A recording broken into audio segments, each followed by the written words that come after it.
I was acting cool, cuz. Hey. Nigga, what's up? How gangster are you, cuz? I don't fuck with you, cuz you disrespecting me. Who? I don't fuck with you, cuz you disrespecting me. I go hard, cuz. Hey, you guys. What is today? Tuesday, child. Oh, my God. It is going by fast. I hope everybody is doing okay. It is a lot going on in these damn international streets, honey. Okay, yes, today I got time because I didn't get to do a stream on Halloween. I was sick. The weather sucked. It rained. We didn't really get a lot of trick-or-treaters either. Wasn't a whole lot of people that came. I think like one person came to the door. No, two people came. I just looked at them through the ring. And one was dressed like a big-ass dinosaur. I just sat there and looked at them. I ain't had no candy or treats, okay? So, yeah, this year kind of sucked for Halloween. I don't think a lot of people went out. And you can tell the economy's bad because last year, child, them kids was lined up around the corner at my house. I didn't see a lot of kids walking around, even in the neighborhood. Like I said, only 2 kids rang the doorbell. It wasn't a lot of, tricking or treating, That's because the economy's bad right now. People are struggling. And then the candy wasn't cheap either. When I went to the store, I said, well, okay, let me try and buy some $29.99 for a bag of candy. Bitch, please. And, my kids are grown, so it's like whatever I don't give out is just going to sit. I don't eat candy like that. So I was like, yeah, no, I think not. $29.99, you could buy some steak, some shrimp, salmon. Like, no. So I think a lot of families were deciding it made more sense to spend money on food than candy. But I hope everybody had a good Halloween or whatever, in spite the fact. But yeah, it is a lot going on. I hope you guys are doing good. Yeah, that candy is very expensive, child. Very much so. It is. So let's go ahead here. I'm just pulling up some stuff. I have a lot of things to talk about, child. It's been an interesting few days with the news. The news is insane. Let's go ahead and talk about this Cardi B Offset debacle. Let's go ahead and get that out the damn way, because I really don't care about that situation too much. So let's go ahead and talk about that first and foremost. With that, somebody said, hey T, happy election day, looking beautiful. Thank you so much. Yeah, it is election day in a lot of states. So, definitely make your vote count out here. All right, so the other day, Offcheat decided to drop a diss track, right? He feels away. Cardi B's pregnant. She's messing with his, ex-favorite football star. So he dropped a diss track going in on her, the pregnancy.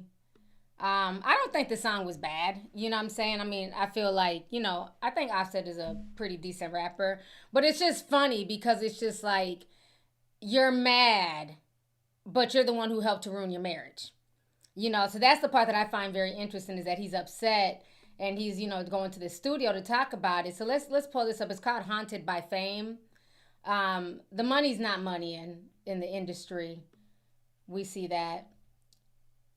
Or the album is called Haunted by Fame. The song is called No Sweat. So let's go ahead and pull this up here. Let me share my screen real quick here with y'all. All right. So we can't play the music, but I'm going to go ahead and read to y'all the lyrics. Somebody caught him offbeat.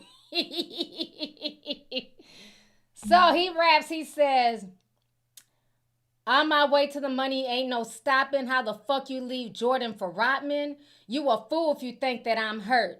You ain't happy. I know how it work. You married and you still giving birth? Get some help, bitch. You gone berserk. Okay, so that's what he said. You see her here with Stefan Diggs and, their whole little situation. I know a lot of people have asked me what I thought about, her situation with Stefan. If you're a real tea sipper and you know me, you know, like I find the situation, it's not my cup of tea. I'm saying, to each his own. I think Stefan was supposed to be here for a fun time, not a long time.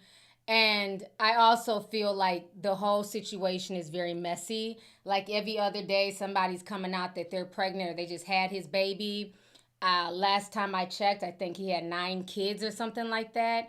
And at least a few of them were all born this year. So the whole situation to me is messy. So it's not my cup of tea. I'm sorry. You know what I'm saying? Get some dick. You know what I mean? have fun, but that's where it should have ended. But the kid is on its way here. So it's been a lot, but I think Offset is very salty. I think he feels away because again, she was supposed to just be stuck with three kids, and you know how that goes. People feel like if you have more than one, nobody's gonna want you, this and that. But she was still able to get with somebody with her three kids, and he got her, with the fourth on the way. So I find that whole situation very. I don't know. I just feel like I could see if it was just them. And I think initially it was like, okay, she's moving on. She's pregnant by this guy. But what just kind of turned me off from the situation was all these other people coming up pregnant and new babies, and all these kids seem to be around the same age. So to me, all I get from him is community peen at this point. I know she made a joke talking about we're all sharing the same baby daddy. Yeah, not cute. I don't want to be sharing baby daddies with somebody. My child is 2 months and their child is 3 months. I don't do hood twin situations. And that's what it seems like. He has a lot of little hood twins coming out. And so they were even coming out saying that he either got the girl from the one that Drake was rapping about, the Kiki, do you love me? They're saying that either she's pregnant by twins. Other people say that she already had the baby a few months ago. It's just too close for comfort. I'm sorry. It's too much. It's too close for comfort. STDs are real. I keep telling y'all, go down HIV TikTok. It's no joke. You know what I'm saying? It's too much. Yeah, it's a lot. Good luck to all involved, but that's not my cup of tea, child.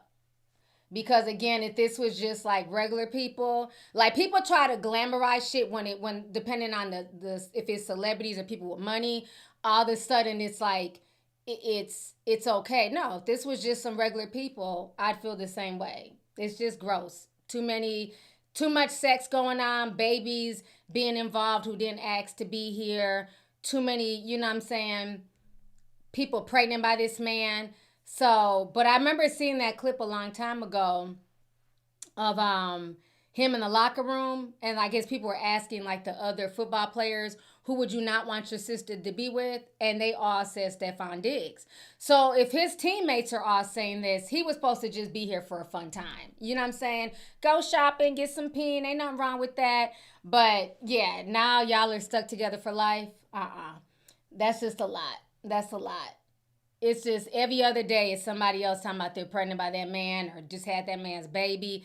I can't keep up. So I've kind of checked out of this situation. For all y'all who are wondering, I just don't care. It's just too many baby mamas. They all look alike. I can't tell none of them apart.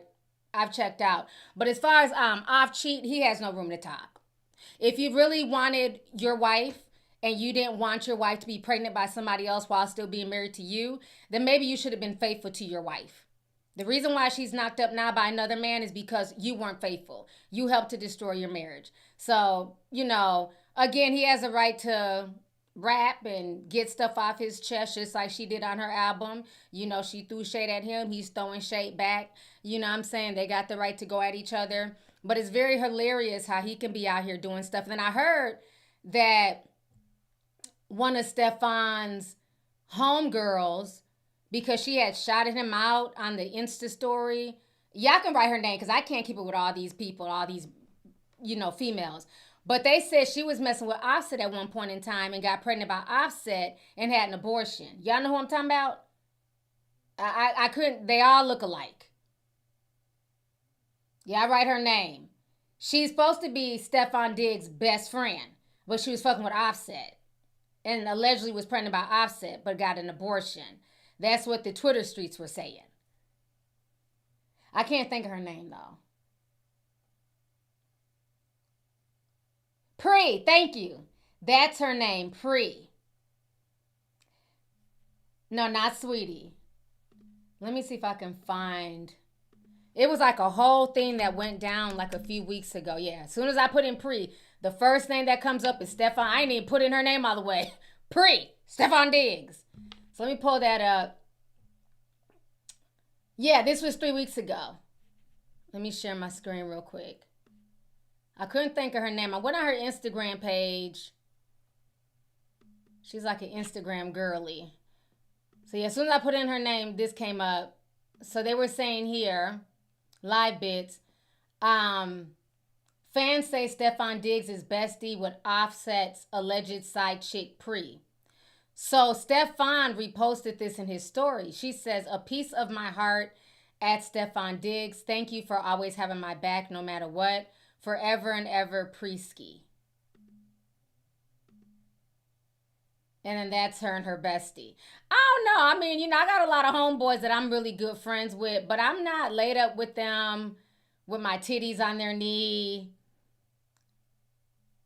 scantily clad, talking about bestie. I don't know. And then the fact that he posted it in his story publicly was weird. So, I just get community P. I get that he's best friends with everybody, and that's what he does. He fucks his friends. They all start off as friends, and somehow they end up bouncing on the peen. I don't know, but they said that the girl used to mess with Offset, and that allegedly she was pregnant by Offset, but had an abortion. That's what the Twitter streets were saying.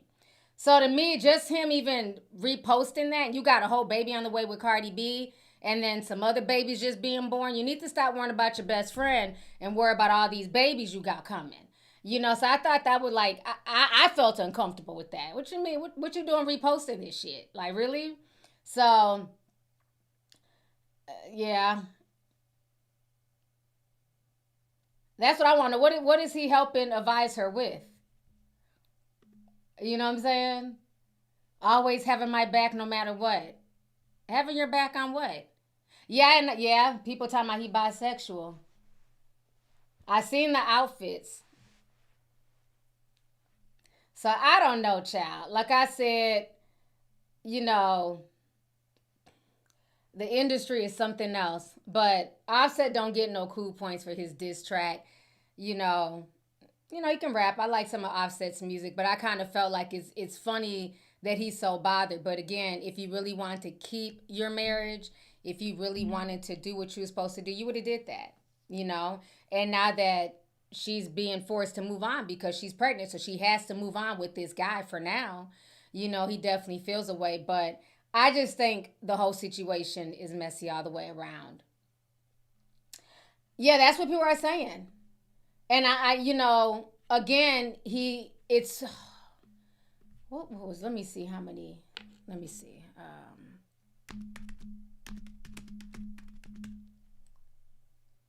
I know they were together at the Patriots game the other day. Oh, I guess they just revealed the gender of the baby.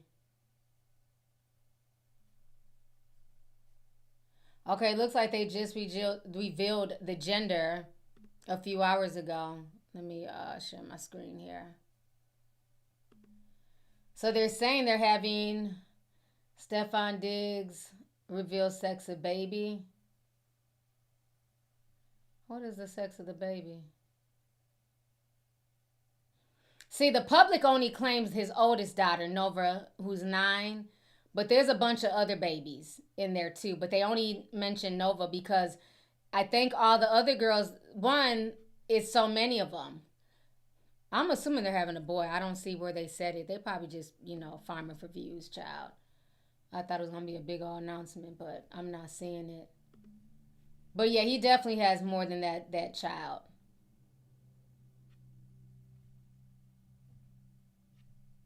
Okay, somebody else is saying, okay, where did he reveal the gender?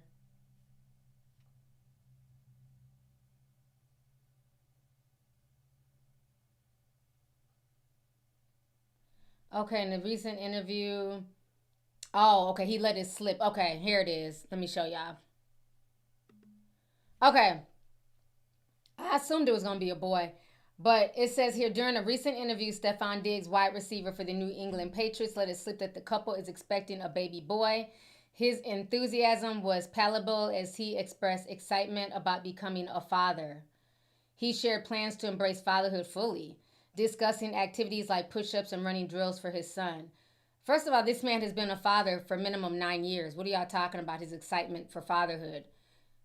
Like, you see how they'll just ignore the other children because the mothers are not famous? Why are they acting like this is his first child?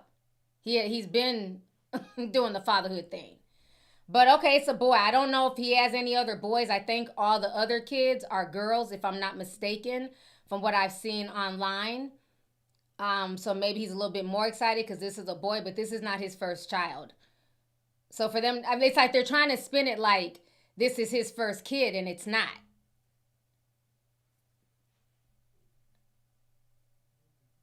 Somebody says in her song Safe, she says it's a boy. Oh, okay. I didn't hear that. Yeah, it's gonna be interesting, child. We'll see how all this plays out. You know, I don't trust him.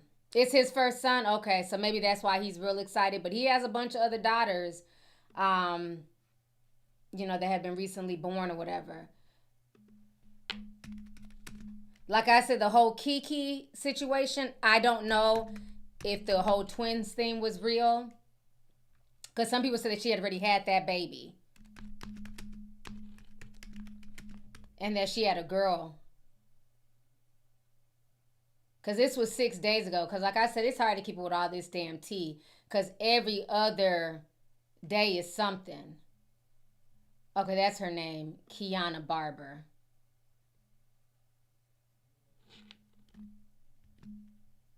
But people are saying that she been had the baby.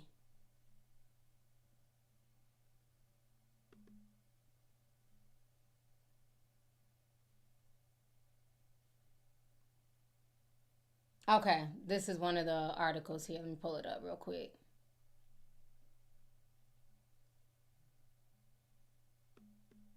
Okay. Stefan Diggs' alleged affair with Kiana Barber takes a shocking turn. So they're saying here Stefan Diggs alleged twins with baby mama. But like I said, a lot of people said that she already had the baby and it was a girl. DJ Academics took to his social media page to post a picture of Kiana Barber flaunting her pregnant belly. And he wrote, Stefan Diggs got Kiki. Do you love me? Are you riding pregnant? Laugh my ass off. Birds of a feather. Pray for Cardi B. So, yeah. Once all this came out, I checked out. I guess. I checked out. The whole shit is messy. So I don't know, child. But like I said, some people on Twitter were saying that this is old news, that she had the baby 6 months ago. To me, that's not any better. If he just had a kid 6 months ago and you have another on the way, and there was another picture that went viral of him leaving the hospital with a baby in a car seat. So I don't know, child. I've checked out. It's too many to keep up with. So good luck to all the parties involved. So now I want to go ahead and segue to this here. We got to talk about the Drake situation before we move on to like the more serious news. So y'all remember Drake was playing victim and he was saying that, Kendrick Lamar was bodying streams and he's here for the little guy. He wants to look out for the up and coming rappers because it's not fair. And remember, put a teacup if y'all remember me showing y'all that Drake was full of shit because he benefited from Spotify when he was on top. Remember, they had him on all the playlists. They even had him on the gospel playlist. And when I checked, last time I checked, Drake don't got not one gospel song. Okay, they were heavily promoting Drake throughout the years. He benefited from the same system that he was complaining and suing Kendrick Lamar about, right? And then I also said if he was really serious about helping the everyday, up and coming rapper, then why, when Russ has been saying something about Spotify and Apple Music and all of these streaming platforms, bodying views and not being fair, why has he never come out to speak up and stand next to Russ? It was crickets until he lost the battle. Well, now shit is getting really spicy. Because if you guys do not know, RBX, he's like an old school rapper. I remember him from when I was like, I don't know, in high school. He's suing. He done levied a lawsuit against Spotify. And Drake is being called out in the lawsuit as well. Like they're talking about, they're not saying necessarily like, they're not suing Drake, but Drake's name is also being dragged in the lawsuit.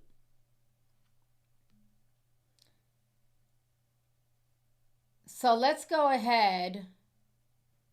It's not a good look at all because he filed this with the U.S. District Court. Let me pull this up here so y'all can see this. So this is going viral all over social media currently. So Snoop Dogg's cousin is at the center of a Spotify lawsuit that implicates Drake. Okay.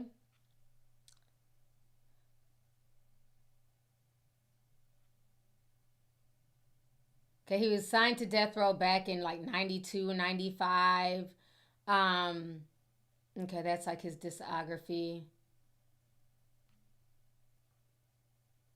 So here they're saying they're using Drake's name to market a class action lawsuit against Drake by civilian Snoop Dogg's cousin. Says here the suit was filed in California by the cousin of Snoop Dogg, RBX, named as the lead plaintiff. While the most eye-popping allegations in the suit is related to Drake's streaming numbers, there are no specific accusations of wrongdoing against the Nokia rapper. Only Spotify is named as the defendant. The federal case is trying to point out that Spotify has openly ignorant to this alleged truth. This mass-scale fraudulent streaming causes massive financial harm to legitimate artists, songwriters, producers, and other right shareholders whose potential shares is decreased as a result of fraudulent streams and inflation on Spotify's platform.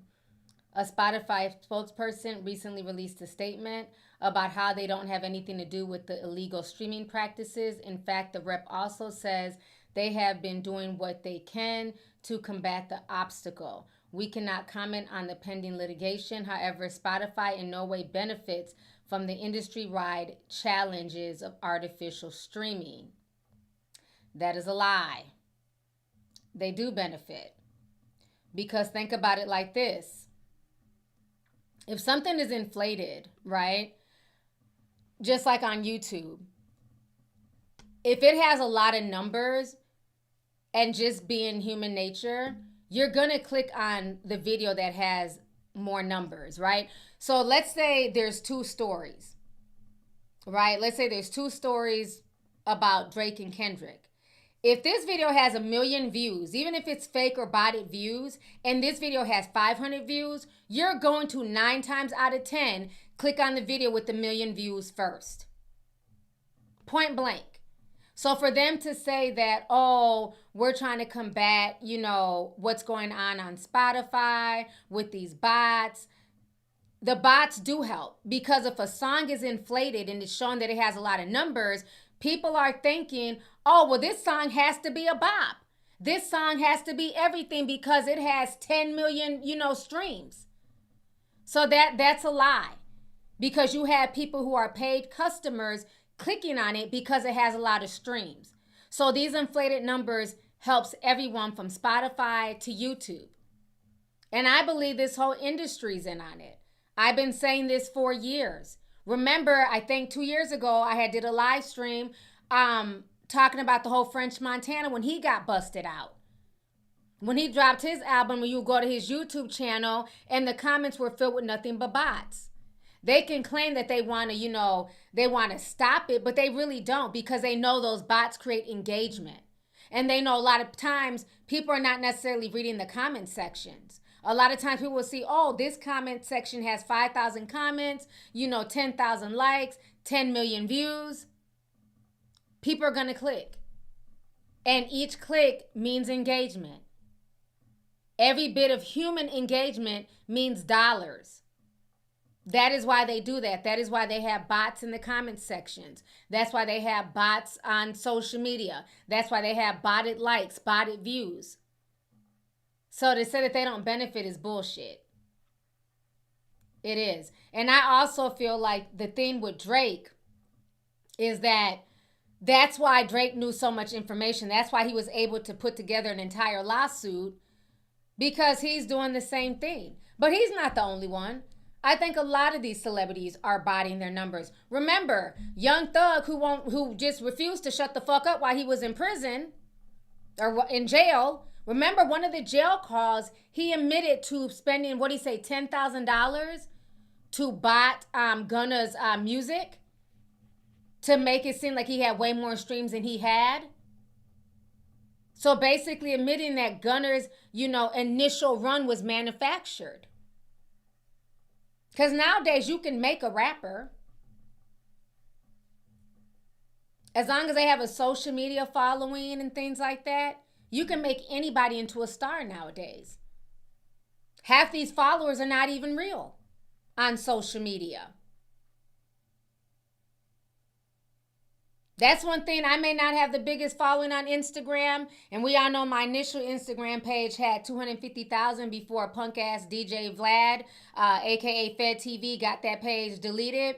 But on my real page, the page I have now, my backup page, it has about 65,000 followers. But guess what? My comments are real. When we post, we may not have thousands of comments, but at least you know it's real people in my comment section. Unlike when you go to his Instagram page, there's people on there selling herpes medication and talking about going fishing. He got all types of bots in his comments. 1 million people don't follow Vlad TV. He has all types of bot followers, bot comments, and everything else. That's what a lot of these big platform people do, so they look like they're popping. They look like they're more popping than what they really are. And that's facts. We have screen recordings from when he took my page down and people were sending me screen recordings of all the body comments on his page. How do you have 1 million followers and on any given post you have about 5 comments with 1 million followers? That makes no sense. So that you can always tell the real from the fake.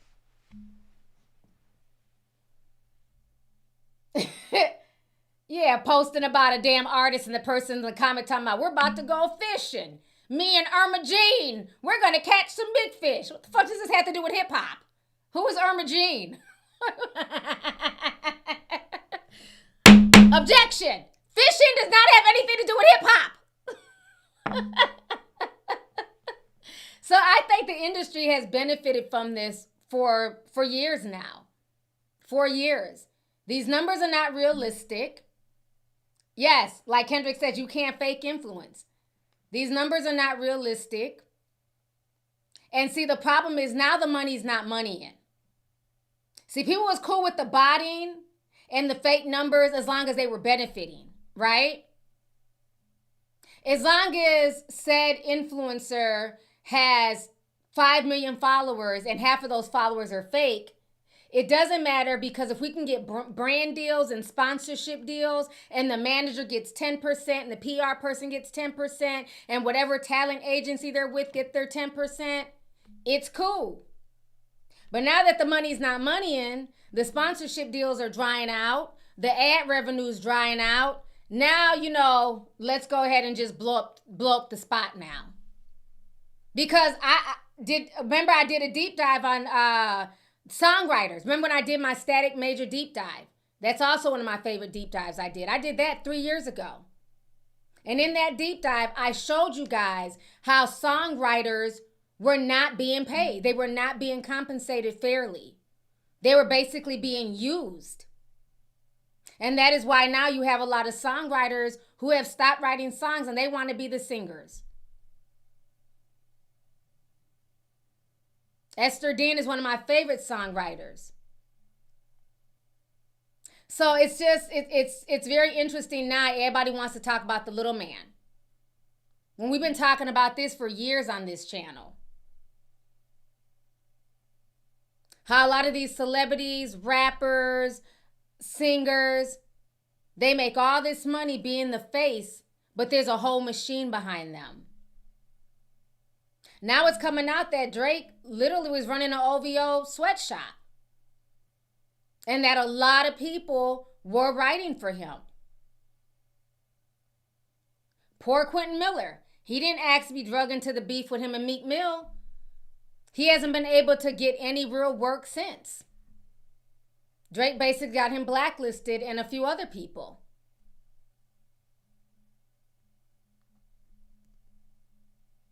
So again, greed. Greed will get you every time.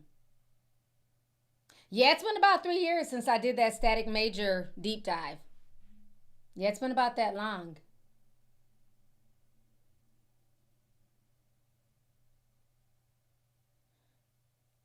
Shanky Dude says you'll look at a song and there's 10 people that helped on the lyrics. Right. Right. And this is why a lot of people feel like, a lot of these new artists are just simply industry plants. This is also why this is the first time that there has not been any hip hop in the top 40 for Billboard. No hip hop songs.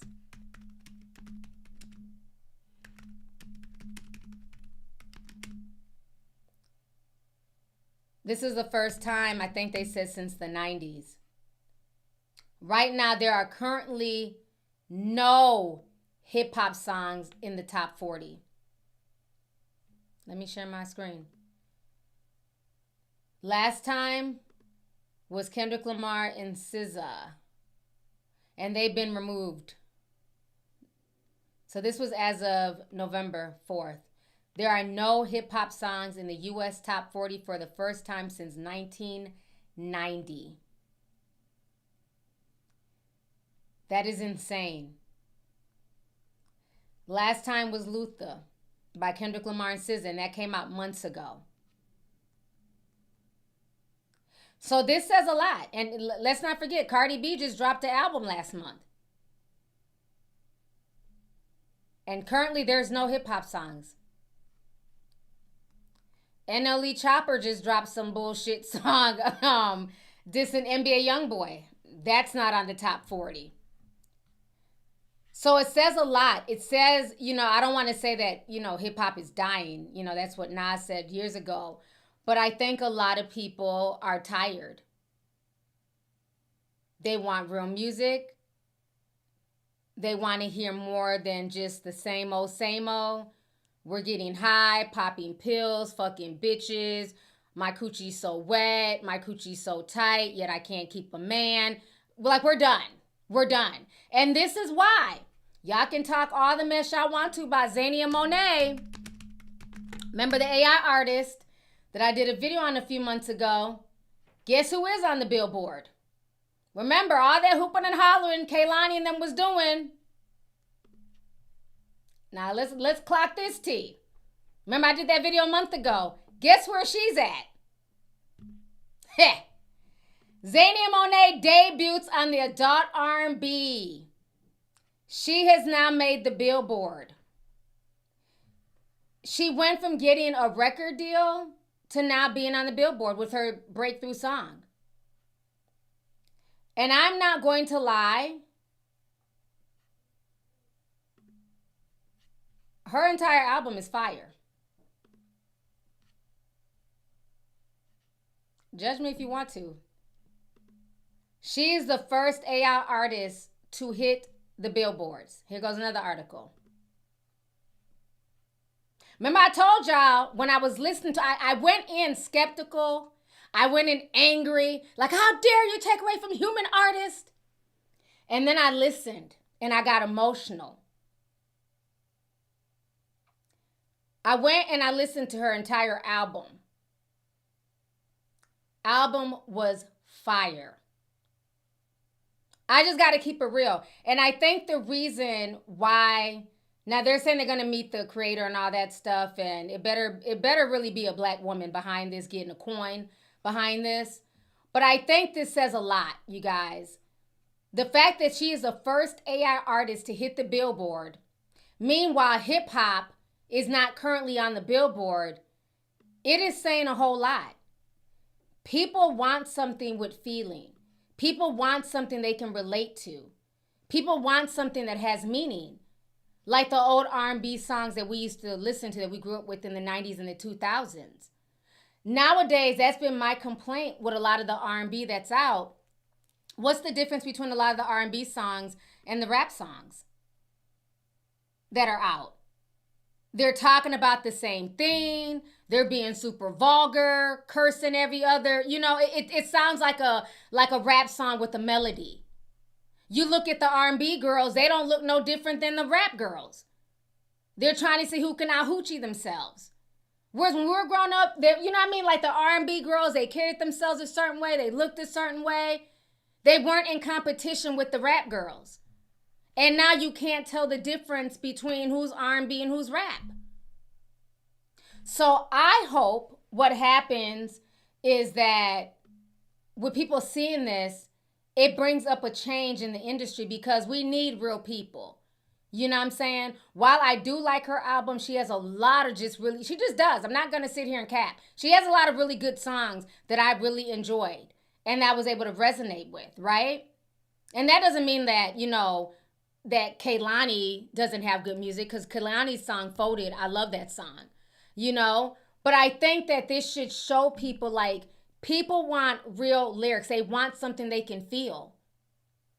Even Meg Thee Stallion, she dropped a new music video. I think last week I got a chance to watch it. You know, cute visuals, you know, face on point, body on point. But a lot of people were not feeling the song. A lot of people were not liking the fact that she used the Total song, and then it was just like, you know, coochie, coochie, coochie, coochie. You know? It's like people just, they want more. They want more.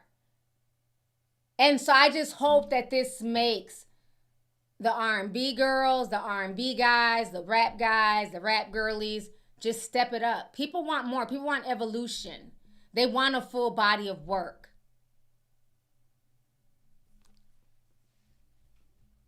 Yeah, a lot of people did not really like the latest Meg Thee Stallion song. Some people did, you know, but a lot of people weren't really feeling it. And to be honest with you, it's not memorable. I don't even know. Y'all gonna have to write the name. I don't even remember the name of the damn song. It's not memorable. And I think that's the problem, is like, it's not like, none of this music is memorable. It's here one day and gone the next. She looked good in the video. I love Coco Jones. I need Coco Jones to, like, just really, really blow up even more. I love Coco Jones.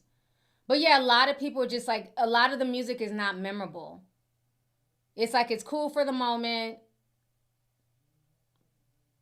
but it doesn't stick. And I think that's the problem.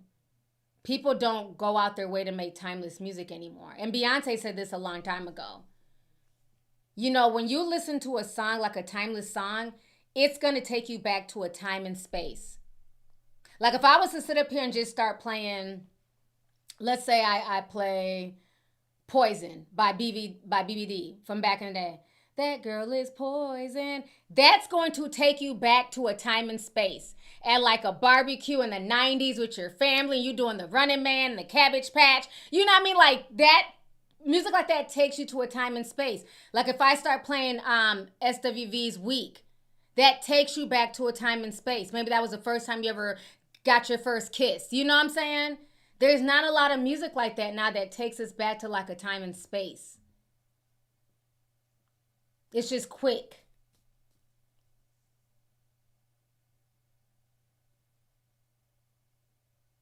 Yeah, Hailey did drop an album. But again, nobody's talking about it like that. You know? Yeah, Breezy got some timeless hits. Breezy for sure. And Breezy, hate him or love him, he's doing his thing on tour. I've heard nothing but good reviews. One of my friends went to his tour in 2 different cities. I've heard nothing but good reviews from his tour. People enjoy it. I mean, I've seen videos where the man is still on stage singing and folks are like, damn, I got to get to work. Like, he gives his all. And I think if he wouldn't have had that situation with Rihanna back in the day, he would be so much further. He probably would be the king of R&B because he's a triple threat. He's a writer, amazing dancer, singer. He just has a shitty attitude. But other than that, he's very talented. I would never take that away from Chris Brown. I've heard nothing but good things from his concert, his performance and stuff like that. And that's what people need. They need somebody who takes their craft seriously, who genuinely is appreciative of their fans. And I think that's the one thing that Breezy has, is he has a very strong fan base. Because it's not like he's performing at the award shows. It's not like he's being promoted like that on the radio. He has his own legit fan base. He's the one who started that whole I'm gonna take a picture with my fans for $1,000. And them fans be paying it. Now you notice a lot of other celebrities are trying to do those $1,000 meet and greet fan pictures. But Breezy was the first one to do that.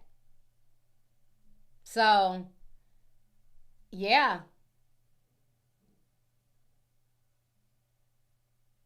I didn't say that Rihanna was his only victim. I've talked about Breezy and his DV situations for years. What I'm saying is, had that situation never happened, he'd be a lot further. That situation will always be a stain on his record. But either way, his concert is everything from what I've heard. I haven't been to it, but I've heard nothing but good things. All right, looks like Moneybag Mo's in the building. Hey sis, she says, finally caught alive. God bless you, T. Thank you so much for the $499.99, sis. I appreciate you. Thank you for joining us today. It's been a while, honey. I appreciate that. See, that's the difference when you got real, genuine fans who love and support you. You know what I'm saying? Who come through and bless your stream. Like, that means a lot to me. You know what I'm saying? Because she does not have to, and she still does. And I really, really appreciate that. You know, so that's the difference. That is the difference. I really appreciate it. Let's see here. I'm going to read a few more super chats. The Motherland sent 1999 says, caught alive. Hey, T, looking beautiful. Thank you so much, sis. Appreciate you. Shirley Bossy Cat sent 1999 says, hey, T, from your favorite travel nurse. It looks like a lot of your live streams are not uploading to Apple Podcast or on Spotify. Keep up the good work. Yeah, you know what? That's my fault. I forgot to upload the last two. I'll get them uploaded. So I thank you for reminding me. I don't know why I've been forgetting lately. I'm sorry. I'm just dealing with a lot of stuff with my head. So sometimes I forget. So I will do that today after this stream. So thank you for the reminder. Dance with Nay says a UPS plane crashed in Kentucky today. Oh, wow. I didn't know that. We're going to talk about the plane situation in a minute, but let me go ahead and pull that up because I didn't even know that happened. UPS plane.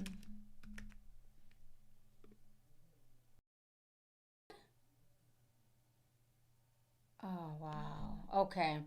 We will talk about that. Thank you for the $2 super chat. I appreciate you. Let's see here. I don't even know how to pronounce this. Chine Taylor. Sorry if I mispronounced it. This says, hey T, checking in from Italy. Just want to say I appreciate the consistency, the laughs, and the realness. Congratulations on 1 million. Well deserved. Thank you so much. I appreciate you. Shout out to all my Italian tea sippers in the house. Thank you for staying up and joining me today. Let's see here. Nezzy Porter sent $5. Says, hey T, longtime tea sipper. Thanks for going live on my birthday. You're absolutely amazing. Happy birthday to you. Shout out. It is Scorpio season. So shout out to all the Scorpios out here. Let's see here. Wavy Tay's in the building. Hey, Wavy. He sent $49.99. He says, hey, Auntie, it's your favorite soldier checking in. Just wanted to say hi to you and the tea sippers. Also, what is your stance on the situation in Nigeria and how the lamestream media is ignoring the genocide in Sudan, but platforming Gaza? Stay safe. I will talk about that in the stream, but thank you. I hope you're doing good. I hope you're staying safe. I know, you're back in the army and stuff like that. So, just hang in there. Definitely keeping you and everybody in our prayers. It is a lot going on. And, child, I feel bad. And half y'all ain't even getting paid. That's the crazy part. That's just... It's insane everything that's going on. But thank you for checking in, Wavy. I appreciate you. Miss Lily Brink sent 10, says, hey, T, I've been rocking with you since forever, since that gift for the Bugs Bunny saw in off Florida. from the rest of the world. Oh yeah, I remember that gift too. That was so funny. Floyd had been ratchet since the Bugs Bunny days. Thank you for the super chat. Let's see here.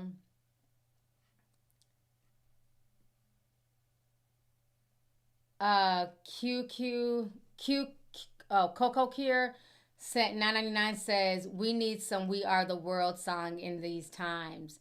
Yeah, I have watched a video on Netflix on how "We Are the World" came together. I don't know if you guys saw it, but it was so dope. It was like just so many memories, and it was sad because a lot of the artists that were in the initial "We Are the World," they're not even alive. So, but it's a really good documentary on Netflix.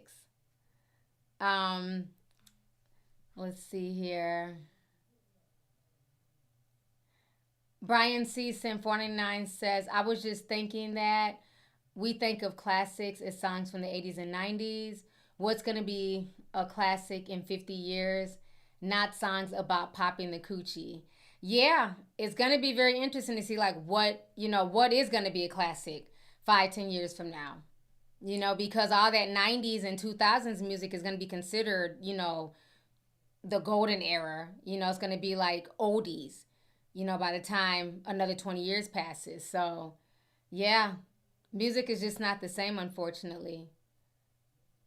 Baby G Sim 499 says, I was very disappointed in Holly's album. We waited forever, and most of her songs are only 1 minute, barely two. It felt like a bunch of incomplete songs. Wow. And usually, R&B songs, you have, the option to go long, like 3-4 minutes. You have the option to like sing long ballads. It's R&B, not rap. But again, we're also living in this whole TikTok generation where attention spans are super short and these songs are made super short for dancing and not really songs. These songs don't have bridges. They're barely any real harmony. Like, bring back bridges to songs. Mariah Carey is the queen of bridges, honey. Let's see here. What's up, Night Charm? He says, in a funk lately, maybe it's seasonal depression. Love you too. It's a lot going on, It's a lot of news, and a lot of it is not good news. So a lot of people are dealing with depression right now, not knowing what's going to happen next. Anxiety. Everybody's nervous system is like literally it's just jumbled right now. So you're definitely not alone, but I'm glad you're here. I'm glad that you're in the live stream, and I hope, all of this good energy flows your way. So thank you for checking in. Let's see here. Somebody said, child, Megan said people are being paid to dislike her music instead of actually listening to the criticism. Well, she's always a victim. It's always something. I did hear she was saying there was just bots. No, there were real people on TikTok doing whole reviews. So are the people bots too? A lot of people just didn't like it. And it is what it is. Let's see here. Diana said 1999. She says, you only talk about Drake when hating. He had a recent accomplishment. He got 16 diamond records and was named Artist of the 21st Century. Even if the bot rumors are true, he's still a top-selling rapper. Okay, did you just get here? You must have just got here because for years, Drake was one of my favorite rappers. I bigged up Drake. You couldn't even do any Drake slander on this page for years, okay? But the problem is Drake, who's he wants to be victim all the time. He loves to dish shit, but then he doesn't want to take it. And I'm going to hold Drake accountable like I do anybody else. So as far as like me only talking about him to hate on him, you must have just got here. Because for years, I was a Drake glazer, okay? So, and him getting a diamond and all that, that's cute. But if it was from bots, that's not fair. Because that took away from somebody else's streaming. Because think about how somebody said, Drake, is that you? Think about how Spotify and a lot of these companies pay artists, right?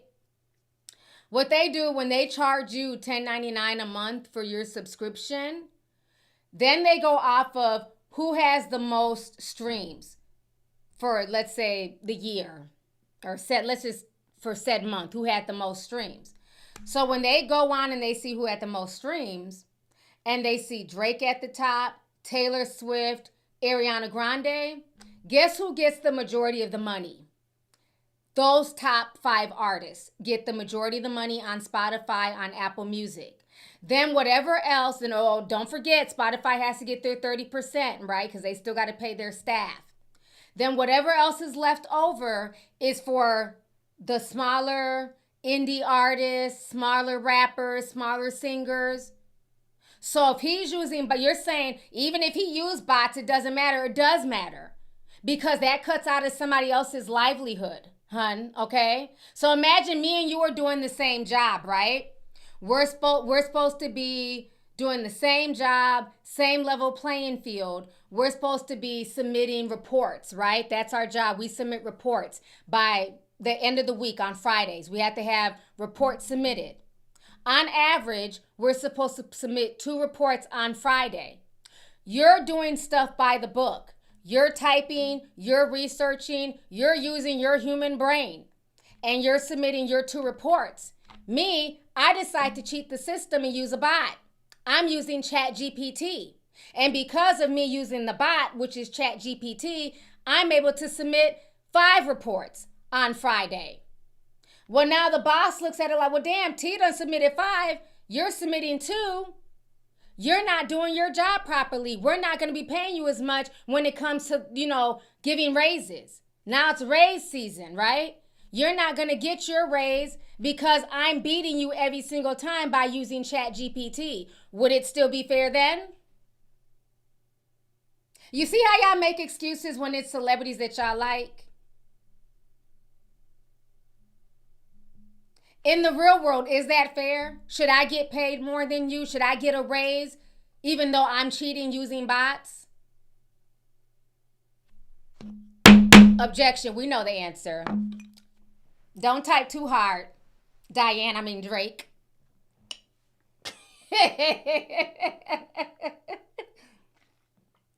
But thank you for the $19.99, sis. I appreciate it. We're all entitled to our opinions. I appreciate you. Thank you for the support. But I just had to, just like let's not just dismiss stuff and say it's not a big deal. It is. Because if we use that in a real world scenario, it does affect you when you're looking at it when it's your paycheck. And, regardless if you think that people, get a real job, who cares? It's just a bunch of singers and rappers. If that's your craft, if that's what you worked hard for, if that's what you sat down and you taught yourself how to make music, how to write, how to make beats, it's not fair. We all have our own paths to walk in life. You know what I'm saying? So I just want y'all to look at it like that. Like, it may seem like it's not a big deal because you're not in the industry, but it is. The same way, Diana, the same way that I also, hold celebrities accountable, right? Like when regular people were complaining about their jobs, being replaced by robots and, fast food workers, Hollywood, a lot of celebrities, they never came out and said anything. They didn't stand with the regular people.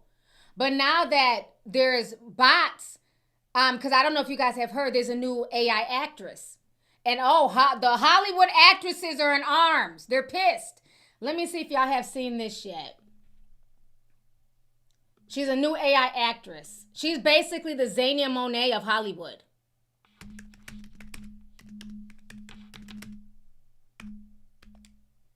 Tilly. And people are pissed. Let's watch this really quick. 3 seasons and a podcast. And she looks real. Let's watch this real quick because I want y'all to understand, why I say, we have to take up and support each other. Right is right, wrong is wrong, right? Because now it's coming back. And again, this is no shade towards Diana. I just want her to kind of look at the big picture. So, again, I love all my tea sippers. So no shade, but I want y'all to look at this. So this is the new AI actress. Tilly Norwood. Podcast. Bragging about getting gigs and battling a villain. Meet the latest creation from the world of artificial intelligence. Tilly Norwood, 100% AI generated. The European company Particle 6 is presenting her as an actress. The CEO says she's been meeting with entertainment companies, and Norwood could be represented by a talent agency in the next few months. Real-life actors are outraged. Here's what Emily Blunt told a Variety podcast. Good Lord. We're screwed. That is really, really scary. Come on, agencies, don't do that. The AI has an unfair advantage, says Whoopi Goldberg. Bring it on. Yeah. Because you can always tell them from us. Taking up the fight, too, is SAG-AFTRA, the union representing actors in the U.S. It released a statement saying creativity is and should remain human-centered, and that this is jeopardizing performer livelihoods. ACTRA, the union in Canada, is pushing back on Norwood, too. Okay, so I just want y'all to get the gist of that. And the reason why a lot of people don't feel bad, because when regular, everyday people were saying, hey, AI is coming for my job. Hey, big celebrities, speak up for the little guys. AI is, I just got laid off. We got replaced by AI. They were quiet. But now that they're being affected, now it's, hey, this is scary. This is not a good thing. We've been saying this for years. If AI is going to take all of the jobs and nobody's going to be left to work, then what? So no, the bodying thing is very real. It really affects people, So it's very interesting now. Hollywood is speaking out. Let me, hold on. Did I get another super chat? Let me see.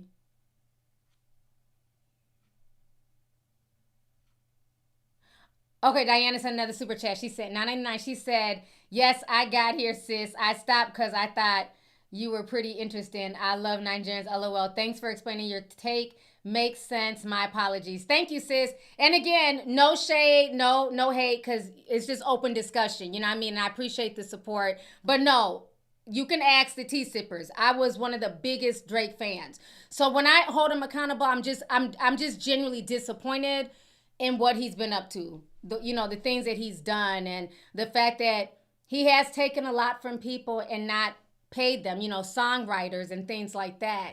You got to be fair to people, especially when you're blessed. You know what I mean? Like Drake had a long run for 15 years. You know what I mean? Why not turn around and kick down the people who helped you get to where you're at? Who helped write your songs and who helped put you in the position that you're in, And so that's just always been my issue, is that when things affect regular people, it's kind of dismissed. It's like, whatever, until it affects them. Because remember, when little people were saying, when the little artists were saying, hey, I'm not getting paid fairly. Spotify, Apple Music, we're getting trinkets. We're not seeing any real revenue share, but we're putting in the same amount of work. These bigger artists are using bots. It's not fair because we're not as known, we're not as popular. And for years, Drake said nothing. He benefited from the same system that he was accusing Kendrick Lamar of. And that's what really frustrated me with him. Because one of the few musicians who was calling this out was Russ. And I didn't see Drake go to have Russ's back or co-sign with Russ when Russ was saying the same thing the year before. So that's where, to me, it kind of came off hypocritical and weird. This has been going on, and now it's an issue. So, and again, even with the RBX guy that's suing, this has been going on. Let's keep it real. He's only suing now because his pockets are affected. The money's not money in. And this is what we're seeing. This is why a lot of these Hollywood actresses now are crying, because the AIs are so good and so realistic. They know that they really can be replaced. They're not going to get pregnant. They're not going to be high on drugs. They're not going to come with the diva attitude. So, yeah, it's a lot. It's a lot.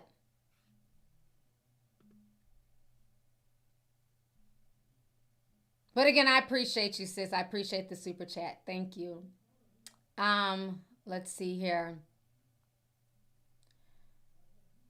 Let's go ahead and get on. How long I've been on here?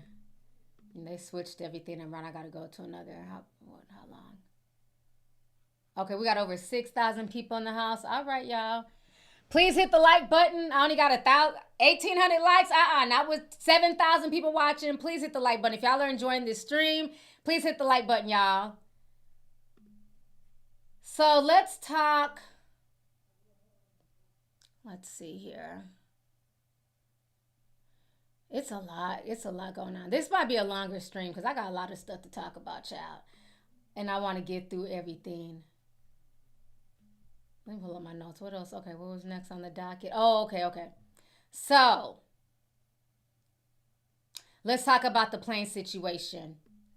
So, like I told you guys, I did One Fest 2 weekends ago. And I told y'all I left my hotel at 4 a.m. This was Monday morning. I left at 4 a.m. Got the rental car back. You know, you got to take the tram. You know, Atlanta's just a whole lot to get to the airport. Went downstairs to clear because I could tell the regular line was crazy. I was in the clear line for an hour and 40 minutes.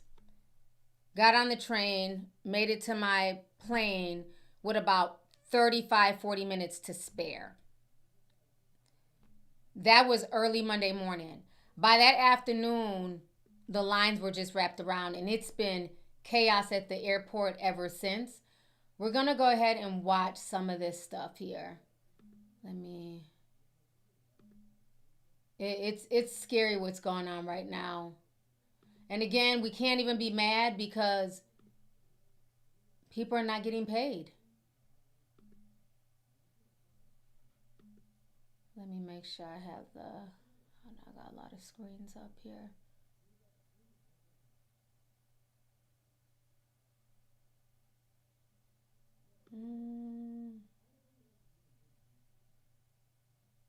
Okay. I got this Sean Duffy clip. Okay. Airport clip. All right.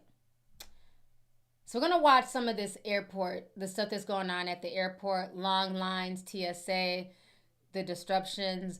And all of this is coming because of the government shutdown, right? These people are not being paid. This is the longest shutdown now. I think we're on day 38, if I'm not mistaken. The longest was back when Trump was in office and was 35 days. So we've now surpassed that. Once again, the reason why the shutdown is going on, they're blaming the Democrats. The Democrats are blaming the Republicans. But the main reason why it's going on is they're holding off because of the health care. Everyone, including myself, I showed this to you guys on the Zoom meeting. This is my stuff from Blue Cross Blue Shield. This is my letter. I'm not going to really show it on camera. It has my address and stuff, but Blue Cross Blue Shield, right? And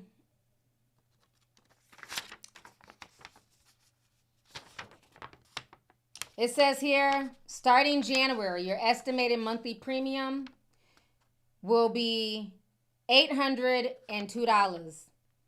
And in 2025, my premium was $655 a month for my insurance. Okay? Everybody has received that letter from their insurance company. A lot of people cannot afford to pay higher premiums. The average person, it's already high. Me and my oldest son just had a whole discussion. He came by here. At his job, his deductible went from $1,000 to $3,000 for his deductible. So everybody's getting hit with this. This is why the Dems are holding out. Yes, people need food. People need SNAP. But a lot of people are going through it right now. Mental health, diseases, depression, food outbreaks. Because the people who are supposed to check our food, remember they were gutted earlier in the spring. People are dying from listeria. There's stuff that's coming back that should have never even been back. Because there's no checks and balances right now. So that is why they're holding off. Because right now, everybody's insurance once Obamacare, Affordable Care Act, it was supposed to renew this year. And if it does not get renewed, everybody's stuff is about to go up several percentages. And that's what they're trying to prevent. So it's almost like because they're trying to prevent that, everybody's being punished with this shutdown. Yeah. Somebody says I pay close to $1,000 per month for healthcare for myself and my 2 daughters. Yeah. Somebody said her deductible now is already $3,000. Yep. It is a lot. It is a lot going on. So it's just, it's a mess. It's a mess. So let's go ahead and watch what the shutdown is doing to the airline industry currently.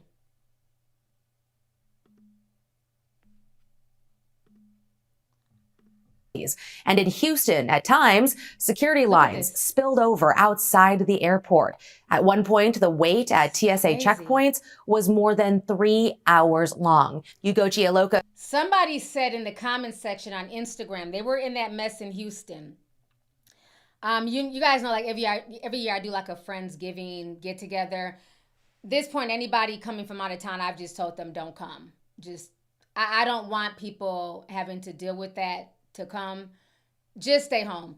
Whatever stress, whatever less stress we can put on these people, let's do that. If you do not have to travel, do not travel. As much as y'all know me, I would jump on the plane quick. I'm just not going to travel until they get this shit figured out because this is ridiculous. I can only imagine the stress of the people in line waiting. Flying is already uncomfortable, because you're praying, you get to your destination safe and, you land safe. But then the TSA people, short staff, and you're having to deal with all these folks. The person on Instagram said they were waiting in this mess. She says 3 hours. That wasn't the case. A lot of people were saying that they were in line for 6 hours and still missed their flight. They were not holding these planes. So if you were in line, even though you had been waiting for 4 hours, if you weren't there to make it on your plane, that plane was leaving regardless. They were not holding any planes. So then what ended up happening is half those people in line in Houston had to spend the night and sleep on the floor in the airport. Or if they were lucky, go to a hotel. So a lot of people did not even end up getting on their flights. So keep that in mind. It is that bad right now. Loca spoke to travelers in Houston about their frustrations. Got here early, and am I glad I did. Look at this mess. A mess indeed. Houston airport officials are urging passengers to get here early. This KHO11 viewer listened to that advice. You got here 4 hours before your flight. Why is that? Saw on the news at 6 a.m. KHOU that it was going to be a 3-hour wait. So here we are. Long security wait times could last as long as the federal government is still shut down due to staff shortages. Some travelers underestimated just how bad it would be. I think we're going to miss the flight. How do you feel about that, sir? Terrible. We're so concerned about it. What was your reaction when you saw the line? I want to cancel. She ended up sticking it out. At Bush Airport, only TSA checkpoints at terminals A and E are open for passengers. At Hobby Airport, fewer screening lanes are open with wait times exceeding over an hour. Some passengers were ready to wait. Get here early and be patient. That's the only thing you can do. Because you can't control anything else. No.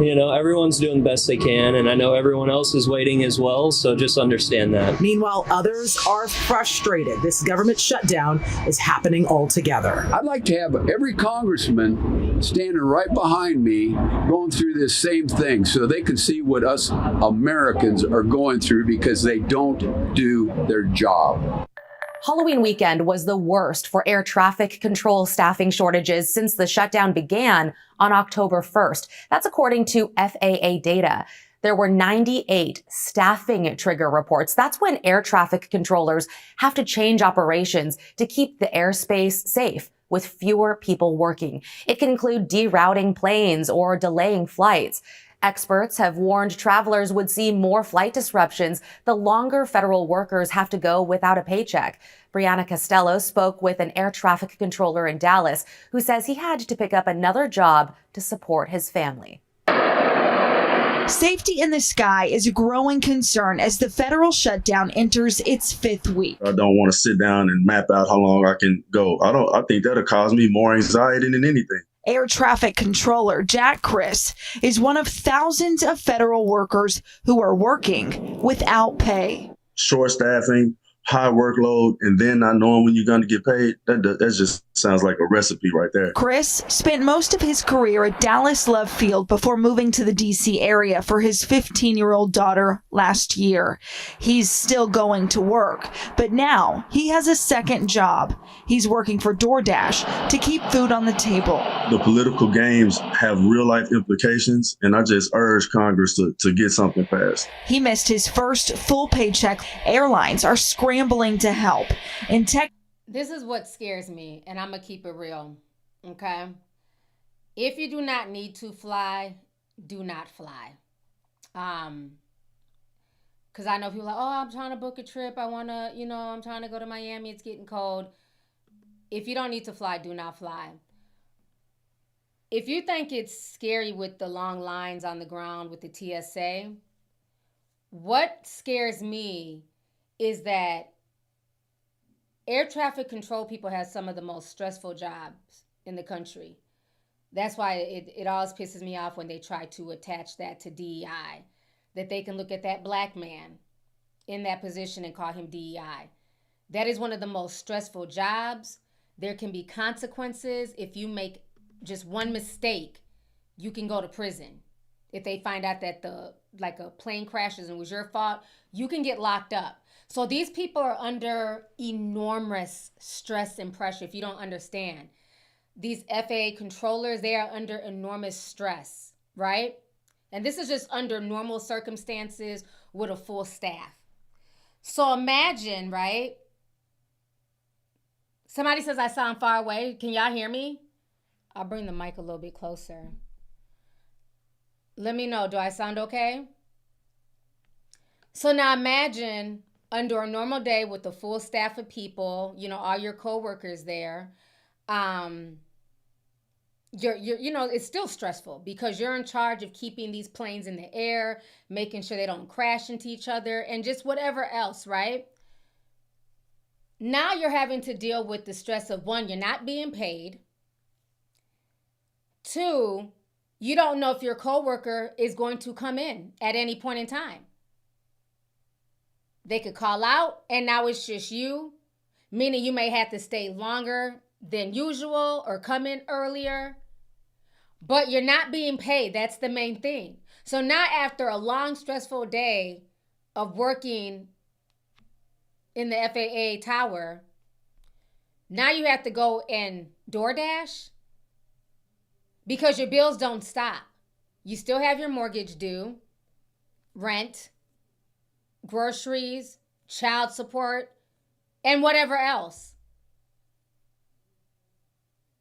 So after a while, I had to I've been putting myself in their shoes, but after a while, I had to start thinking, human nature can sometimes go rogue. What if one of these people just end up just being so stressed out, depressed, upset, just they lose it and they snap, you know what I'm saying? Or fall asleep or just whatever. And then a plane crashes into each other. Like this is starting to be like a really dangerous game that's being played. You're putting even more unnecessary stress onto a very highly stressful job. And these people still have to worry about how they're going to take care of their families and pay their bills. And then on top of that, the commander-in-chief said they're not giving people back pay. Remember, somebody tried to argue with me in the live when I did the video on that. Oh, he has to pay. It's in the rule book. What fucking rule book? They've broken every rule known. What rule book? They're doing what they want to do.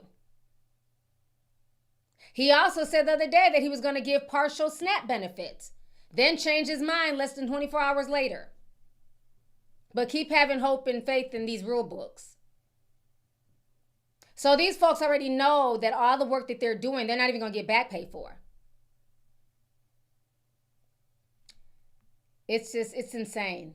It's insane. And I think, like I said, that's the scariest thing, because it wasn't too long ago, I want to say last weekend, 2 planes almost crashed into each other. I don't know if you guys caught this, T. One was coming from Paris. I forgot where the other one was coming from.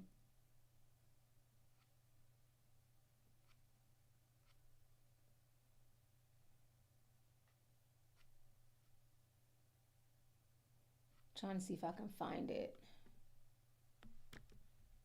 They barely missed each other, and it was so sad hearing like the pilots talk, because you could tell they were just like, oh my gosh, here it is.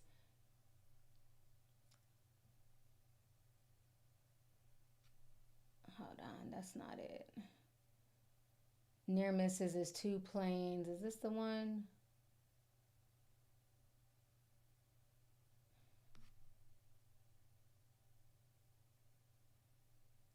Is this? I think this might be it.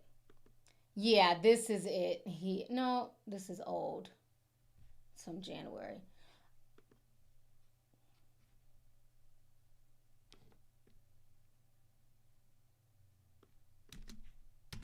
And they were saying that the 2 planes that almost crashed was because there was nobody to direct them. Okay, here it is. 2 commercial aircrafts nearly collided recently in the sky near Cleveland, Ohio. Okay, I knew I wasn't tripping. But I can't find the video. I was trying to find the video of the 2 pilots talking.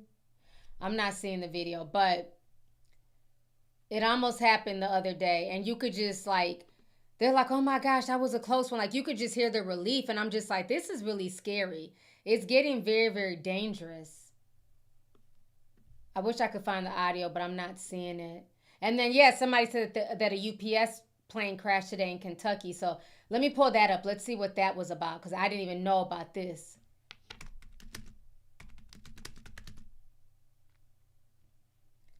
Let's see what this is about. Oh, man, this is sad.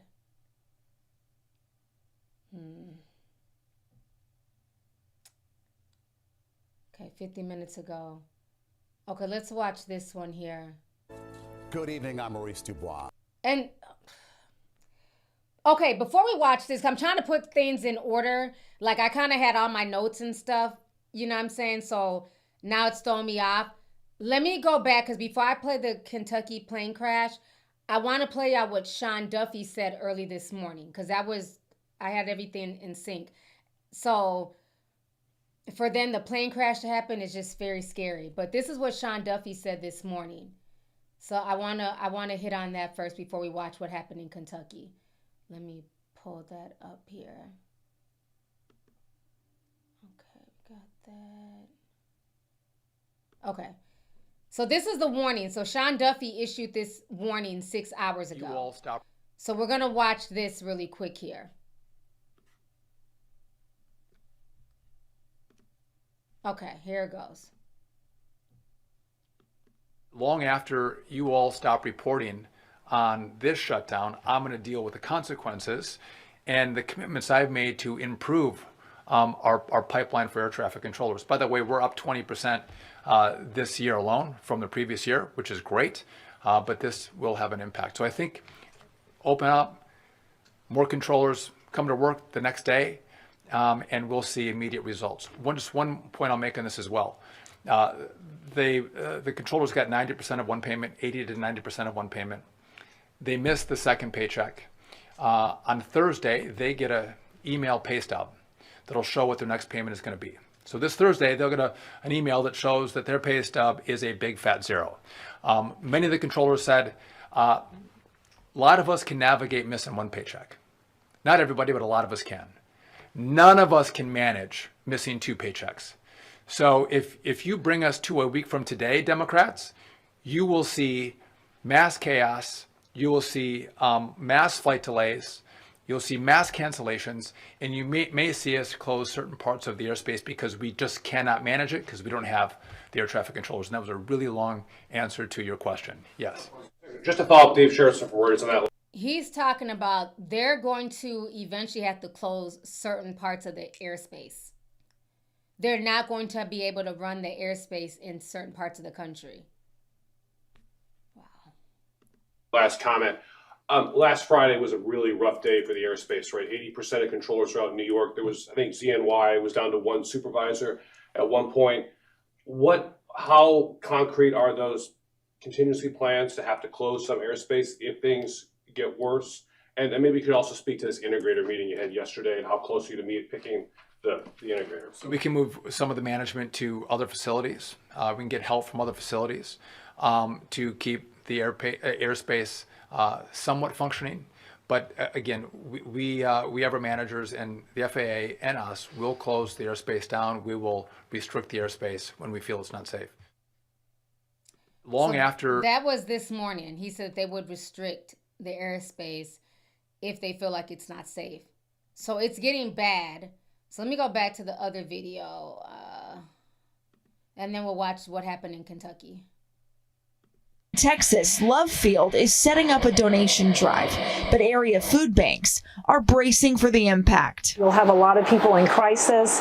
They won't have enough food to eat for themselves or for their kids. Chris knows it's only a matter of time. Something will have to give. He hopes the safety of the flying public is not part of that. I mean, how can you manage this from an emotional perspective without thinking to yourself, should I do something else? In Arlington, I'm Brittany Costello. The FAA previously reported they were already down about 3,000 air traffic controllers nationwide, even before the shutdown. The National Air Traffic Controllers Association represents more than 20,000 controllers. It says many of its members were already working 10 hours a day, 6 days a week, and the shutdown is adding even more strain. Brianna Keeler spoke with the union's president. The amount of stress, the fatigue, the frustration. Now, didn't I just say that earlier? She said that they're working 10 hours a day on a normal basis. But now with people not coming in, that's more hours, that's more stress. And now the president is saying, the fatigue. People are only human beings. You can only do this. And then think about it. After working this stressful job for hours and you got to turn around and go do DoorDash. Is growing every day. Air traffic controllers are waking up to a headline that says there's no end in sight, and that leads to a level of hopelessness as well. And there's not even as many air traffic controllers that are working today as there was in the 2019 shutdown, where air traffic controllers are working 6 days a week, 10 hours a day, and that was already an issue that we were working on. And now every day that this continues, it continues to build, and it continues to put them in a place that is completely unacceptable. Can you help us visualize what it's like inside of, a tower when there are not enough people?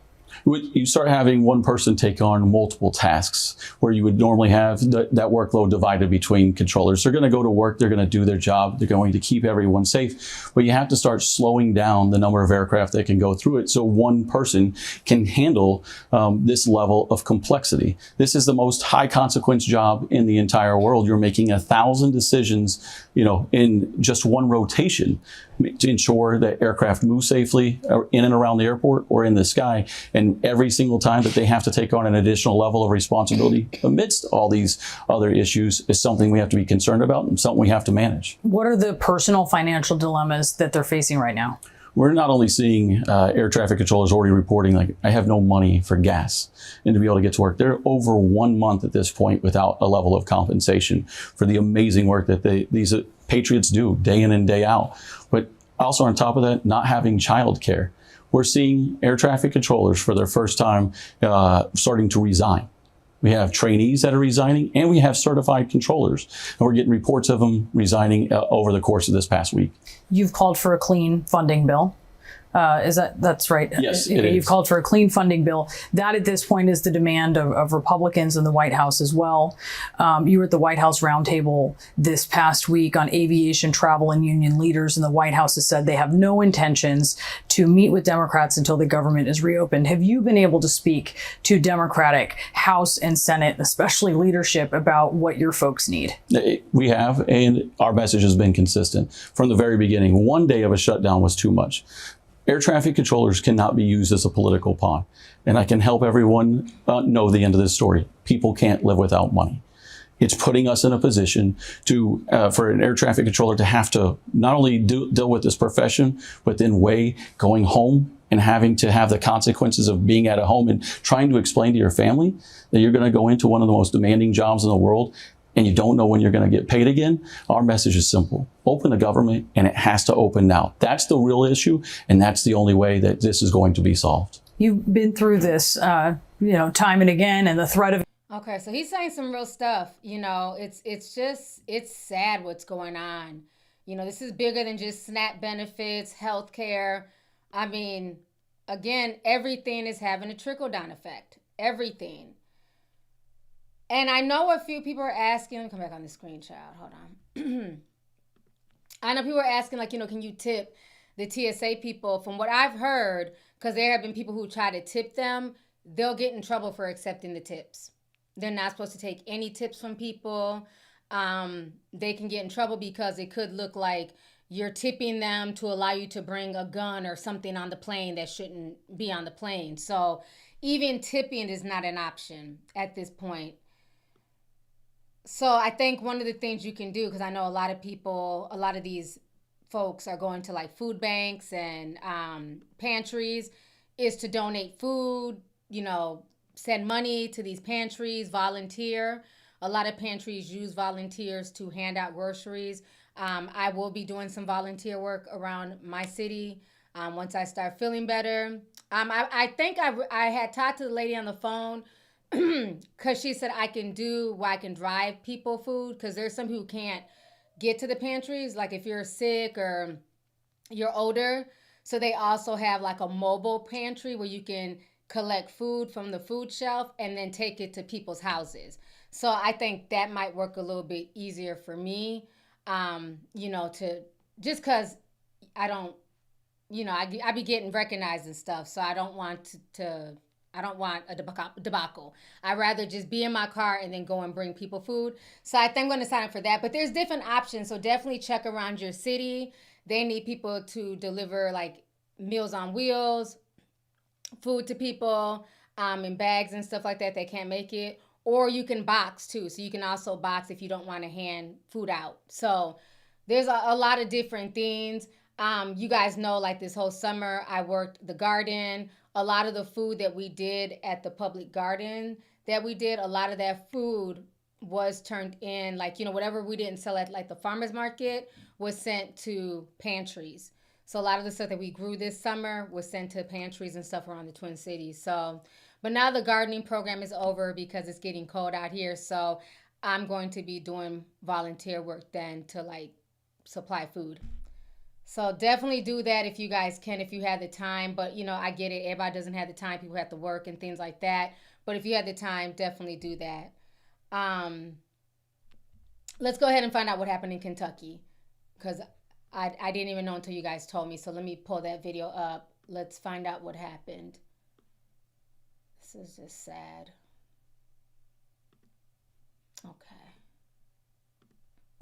I'm John Dickerson. We begin with the breaking news in Louisville. A UPS cargo plane bound for Honolulu crashed today. It was taking off from Muhammad Ali International Airport. It happened at about 5:15 p.m. Eastern Time. Louisville is a major hub for the United Parcel Service. Chris Van Cleve covers transportation for us and has the latest. Chris?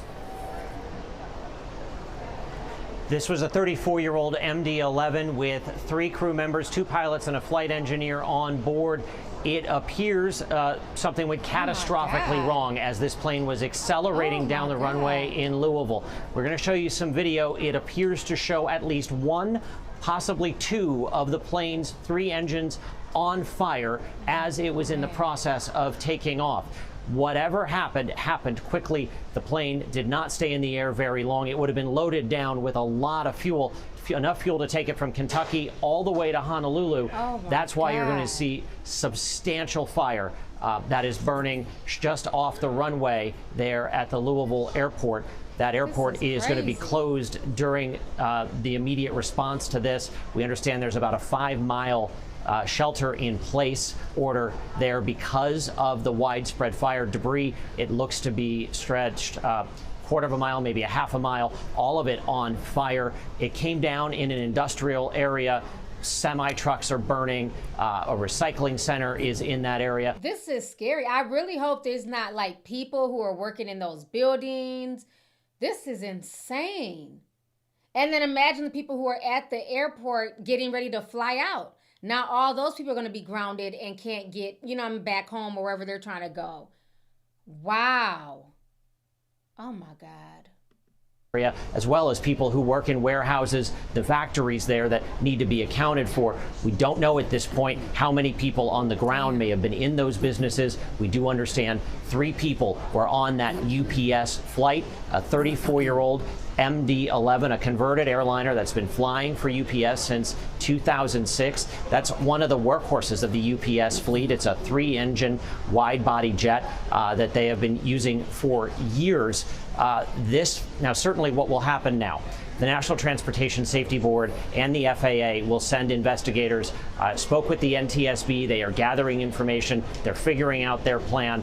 They will be the lead agency here, trying to piece together what went so catastrophically wrong. It appears whatever happened during takeoff. You can see in video what appears to be the engine on the left-hand side on fire, possibly as well as one of the other engines on fire. Guys? Transportation correspondent Chris Van Cleave, thank you. What is the White House saying?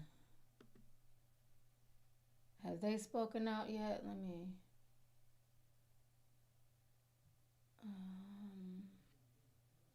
Officials give update. Let's see what they're saying.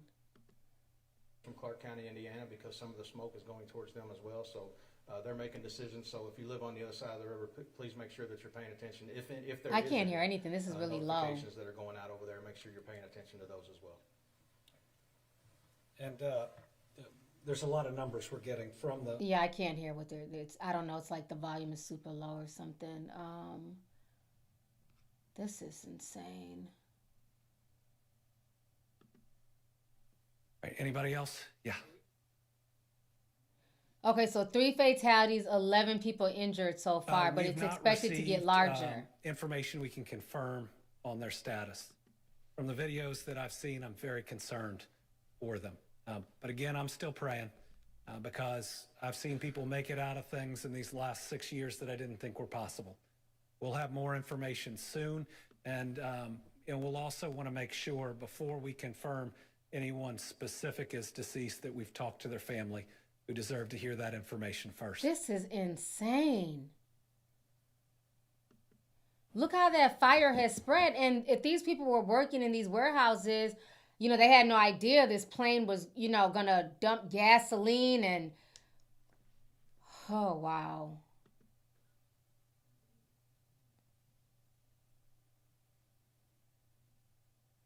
Yeah, we'll get that information out. Depending on how much news there is, we may be able to get it out on social media or release directly, but we'll work with our news partners. Let me see what else. Who else is saying something?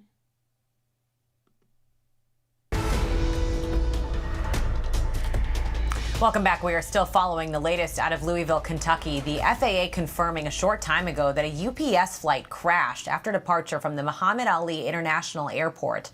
The cargo plane was headed to Hawaii. Several law enforcement agencies are responding to the scene of the crash. You can see there a massive plume of smoke is visible near the airport. The Louisville Metro Police Department says that injuries have been reported, that the scene remains active with fire and debris. Authorities say a shelter in place has been issued within 5 miles of the airport. They are urging the public to avoid the area. Governor Andy Beshear writing on social media just minutes ago that the situation is serious. First responders are on site. He says to pray for those affected. ABC News transportation reporter Sam Sweeney joins us now by the phone. Sam, what can you tell us about how this crash might have unfolded? Elizabeth, it's too early to tell, but we are seeing video pop up on social media showing flames underneath the plane as it was rolling down that runway. And preliminary radar data shows that this plane only got to about 175 feet in the air before it crashed and burst into flames. It was an MD-11. That's a large freighter cargo plane. It was traveling from Louisville, Kentucky to Honolulu, which that's roughly a 9-hour flight on a good day, which means this was loaded with jet fuel. So you can imagine, this explosion and the smoke it's massive. The debris field is massive. And what's going to happen now is the NTSB and the FAA are going to launch investigators. They're going to try to collect all of that early evidence from the scene to try to figure out exactly what happened and, of course, recover those black boxes. Right now, we know that there were 3 people on board that plane. There was a captain, a first officer, and a relief pilot. We don't know about anybody else on the ground as far as injuries or death. Sam Sweeney, know you will stay on top of this for us. Thanks so much, Sam. Holy, I was not expecting that. That's a lot. That's a lot to deal with. And, it looks like from the video, the plane was catching on fire as it was taking off. So I wonder if something wasn't checked and if maybe it wasn't checked thoroughly because there's not enough people to do the job, with this shutdown. But we're going to have to wait, to get more information on that. But, rest in peace to the 3 people who lost their lives and whoever else on the ground possibly lost their lives as well. So it's sad, all this stuff that's going on. So thank you for that info because I had no idea that even happened. So let's go ahead and talk about the SNAP benefits. I wanted to hit on that because we all know November 1st has come and gone and nobody received their SNAP benefits. Some states stated they would give, a little bit of money towards people's EBT. It was like a few states that said they would, but they only had enough for so many people. A judge ordered Trump to basically go in and give people their SNAP benefits because there's money that's allocated within the government that's supposed to help in situations like this. And so a judge ordered him to release those funds. He claimed that he would release partial, right? So they would get at least half of what they're supposed to get normally. Then he walked that back. Now, what's very interesting with this SNAP situation, I heard about Dick Cheney passing. Rest in peace to him. He lived a long life. What's interesting about the SNAP benefits that a lot of people don't understand is that a lot of grocery stores are going to be having issues. And when they can't fulfill, when they're not able to sell groceries, they're not fulfilling orders, that's going to have a trickle-down effect. They're going to start laying off employees because there's not going to be enough people coming in and shopping. Another thing that people need to realize, because I know there's a lot of people on Halloween doing blackface, and I forgot the one trailer trash white bitch who painted her face black and was like, yo, I didn't get my EBT money. Y'all can write her name in the chat. Some trash white girl that was a part of Turning Point USA, with Charlie Kirk and stuff like that. I forget her name. But what's funny is while she's in blackface with blue eyes and saying, yo, I didn't get my EBT money, most of the people who are on SNAP benefits are white. Okay, so let's clock that. Most people live in red states, so let's clock that too. But it's so funny that y'all be so ready to make fun of poor people, of poor and needy people. I don't understand, what is funny about single mothers, fathers, and just people who need assistance with food. At the end of the day, for the most part, people work. And when you work a job, you pay taxes. Okay? And those taxes are meant to help people. Maybe you may not need SNAP benefits and you may have never needed WIC or EBT. That's a blessing that you've never needed that. But other people have. So you may not need that, but maybe in the future you might need that same tax money to help you with medical bills or cash assistance because you've fallen on hard times. Maybe your bootstraps aren't strapping, okay? But what I always find funny is that these folks are so quick to make fun of Black people and people who are poor and demonize them, right? For needing benefits, for needing social services.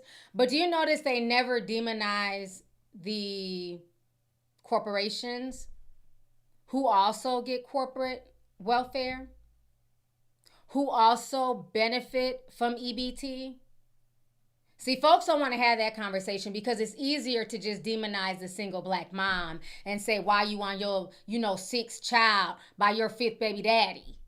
That's a lot easier. It's easy to punch down on that, right? Because it's easier to make fun of that person and continue to shame them for their actions. And I'm not saying that it's okay for you to be out here just having kids that you can't afford to feed over and over again.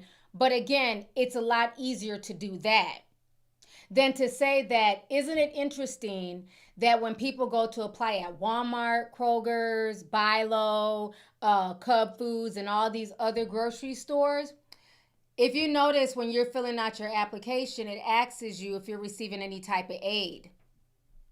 Back then it was called TANF. I don't know what they call it now because I have not filled out a job application in years. But I know back then it would say, are you receiving MFIP? That was Minnesota Family Improvement Program / TANF. And if you are, check here. And if you're not, you don't check there. What people don't understand is that people who check that they are receiving some type of government subsidy, EBT, TANF, cash assistance, the reason why they put that on the application, they get a kickback from that. They get their own little corporate, they're still TANF? Like I said, I don't know. Thank you for confirming. They get a kickback from that. For every person that they hire to work for them, that they help, take off of EBT and food stamps, they get a kickback from that. That's able to be written off on their corporate taxes. People don't realize that. Okay? On top of that, people spending in these grocery stores with their EBT cards, they make billions a year. All of these grocery stores. From that EBT money. Okay? And that EBT money helps to keep the lights on at Walmart, keep the employees paid. People don't understand how everything is one big circle. See, it's funny to eat toast and say what you do with last month's EBT benefits. But y'all are not asking these corporations, because see, now these corporations are crying. Now Walmart is demanding that the shutdown end because they're losing money. Kroger's is talking about doing another mass layoff because they're losing money. Let's see if the toast lady and people with that mentality ask Walmart and Kroger, what happened to EBT? What happened to the EBT money from all the food stamp recipients that y'all received a month ago? They're not ready for that conversation. Because it's always easier to punch down. It's always easier to demonize poor and Black people than to look at the big picture. So, people don't understand that. TANF, temporary assistance for needy families. So they said that it's still on the application. I remember that years ago. They get a kickback from that if you don't know. They're not asking you that for their health. They're asking you that because they get a corporate kickback. They get corporate welfare for every person that they hire that's on some type of state assistance. And it's not just Walmart and Kroger's, it's any job.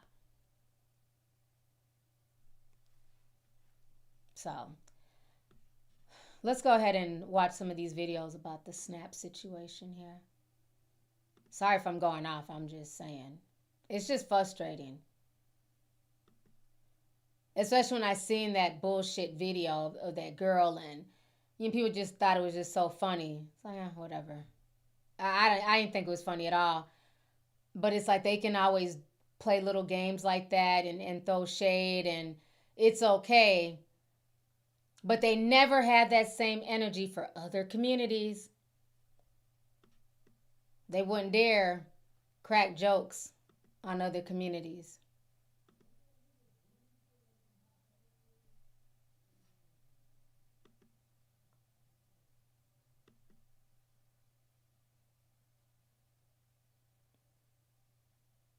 Okay, so this is the update. So when we left off yesterday, he said that he was going to partially give SNAP benefits. Then today he just changed his mind. Said he wasn't going to do it. Changed his mind. So let's go ahead and watch this video. Confusion and fear spread across the nation this morning with a single social media post from the president. Thanks for joining us. I'm Evan Narani. I'm Eric Connor. Today, after the Trump White House said it would comply with the judge's order to fund the nation's SNAP program, the president sent a much different message on his Truth Social account. CBS 8's Chris Grove's been following this back and forth, joining us in studio. And then the press secretary came out and there was something else said. So a lot of back and forth here. You're going to break it down. Yeah, clarified. And I know a lot of people wanting to know when these SNAP benefits will go out. So a lot of people paying attention to an issue like this. And I think confusion is the word to use here. We told you 24 hours ago at this very spot that the White House had come up with a plan to partially fund SNAP for the month of November. And this morning, the president sent everything into a tailspin with this post. Take a look at your screen right now. This was sent about 2 hours ago this morning. The president saying, quote, SNAP benefits, which increased by billions and billions of dollars, many fold during crooked Joe Biden's disastrous term in office due to the fact that they were haphazardly handed to anyone for the asking as opposed to just those in need, which is the purpose of SNAP, will be given only when the radical left Democrats open up government, which they can easily do and not before. Thank you for your attention to this matter. He signs off, President Donald J. Trump. Now, Press Secretary Caroline Leavitt clarified at today's press briefing that partial funding would go out, and what the president meant by this was if there is something in which this becomes an issue in the future, despite this post. Yesterday, White House lawyers told a judge the administration would use contingency funds to issue partial payments in November. Normally, it costs the government about $8 billion a month, but the administration has about $4.6 billion in emergency reserves to send out those partial payments. More than 42 million Americans used the program to buy groceries. That includes nearly 400,000 San Diegans. Speaker Mike Johnson, seemingly unaware of the president's 180 at the time, that he had this to say about the SNAP program. Remember, the contingency fund only has roughly $5 billion, and it costs roughly $9 billion for a month of SNAP benefits. So I think the arrangement is they're going to give half, at least half, to everyone. But here's the problem: it's very complex, is that it's administered through the states, and you have to recalculate all the allocations and how the checks go out. It's not, you can't just flip a switch and do that. And so a lot of people are wondering when they will begin to receive the benefits on their card. So even after this sort of back and forth this morning, still waiting to see exactly when that will be, especially for CalFresh recipients here in California and San Diego. Okay, let me think it was this TikTok here. Aaron. And reminding them that they cannot give special treatment like subtle discounts to individuals that rely on SNAP benefits during this difficult time for many Americans. Essentially, some groceries around the country started offering discounts for SNAP and EBT eligible Americans because they simply can't afford full price groceries at a time where SNAP benefits aren't being paid out. And now the Trump administration is emailing grocery stores across the country saying if they want to keep their SNAP EBT eligibility, then they have to comply with the equal treatment rule, which prohibits grocery stores from selling products to individuals eligible for SNAP at a reduced rate. But if you think about this equal treatment rule, it's designed to prohibit grocery stores from reducing the rate of food for SNAP payments, not giving discounts for individuals when SNAP payments are unavailable. And many are now saying that this is just cruelty on behalf of the Trump administration. And now grocery stores across the country are pulling any of these discounts it was giving those eligible for SNAP and food assistance. Spread the word, follow along for all the news you need to know about.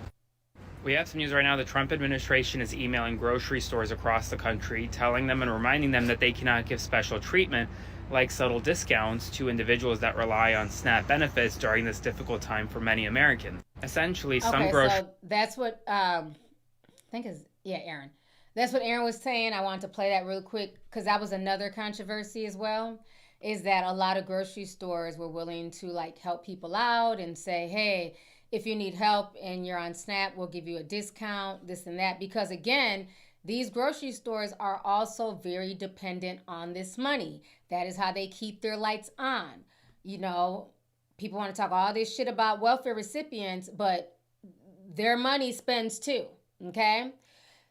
And so he ended up emailing and saying that if they help out or give any type of discount, you know, they'll get in trouble somehow. So they ended up changing their mind about that. So we're going to watch a few more TikToks I have here.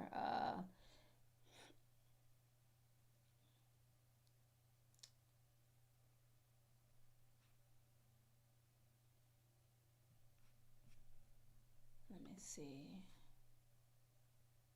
Okay, this was the one with Carolyn Lovett here. I didn't see this.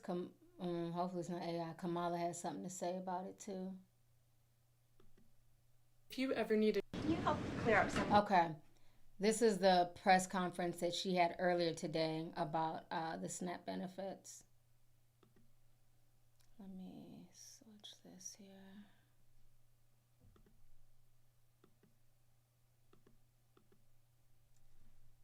Okay, we're going to go ahead and watch this.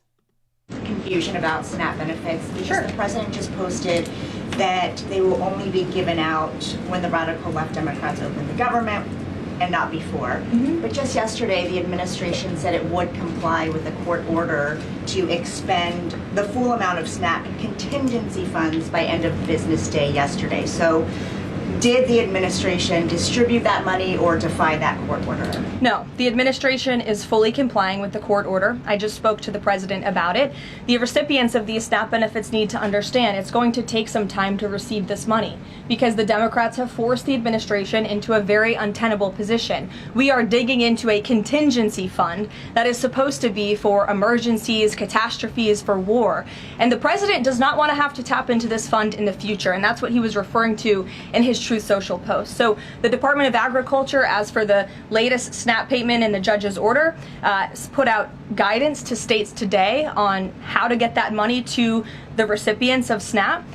But it's going to take some time. The best way to get the full amount of SNAP benefits to those beneficiaries is for Democrats to reopen the government. So to anyone who is a SNAP beneficiary at home who needs that assistance, and the president was just saying, this is for people who are truly needy, who need food, who need this assistance from the United States government. Democrats are holding it up and making it difficult for the administration to get those payments out the door. So if you are at home and you want your SNAP benefits, call the Democrats and tell them to reopen the government. Can you help clear up some I confusion? mean, like, is she drunk? Like, come on, like, just call the Democrats and tell them they're like, okay, we just call somebody's phone number and be like, hey, open up the government. Like, what are you talking about? I mean, it's just insane. It's insane. I'm at Sam's Club. Are you fucking kidding me? This guy wants to create a ballroom for his rich friends while completely turning a blind eye to the fact that babies are going to starve when the SNAP benefits end in just hours from now? Come on. So what? I'm not going to be distracted by, oh, does the guy have a big fucking hammer? What about those babies? Right. Are you fucking kidding me? This guy wants to create You're going off, honey. Let's see what Jasmine Crockett has. I will agree that there are too many American people that are on SNAP benefits. But that means that you got to not look necessarily at SNAP. You got to look at the reasons that they're on SNAP. We know that over 1/4 of these people that are in receipt of SNAP benefits are actually the working poor in this country, right? We have not increased the minimum wage, and I don't know when, and the minimum wage still sits at $7 while everything else is going up, whether we're talking about the cost of food or whether we're talking about the cost of rent or whether we're talking about the cost to actually try to engage in home ownership, if we're talking about the interest rates.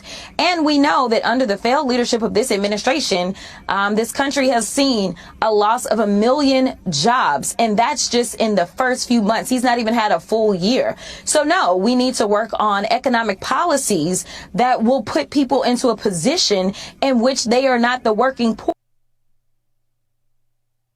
It's freezing up. That Kamala video wasn't AI. I think she was doing an interview with Brian Tyler Cohen, because he posted it. It's on his TikTok page. So that wasn't AI. That was her cussing for real. She was going off. Let me see. Okay, so now I wanted to go here. Yeah, Walmart is sounding the alarm.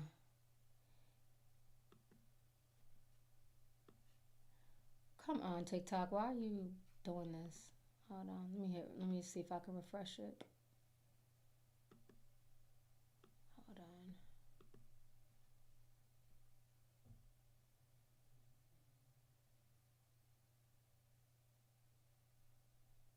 Where did this video go? He was making some good points. I don't know why it froze up.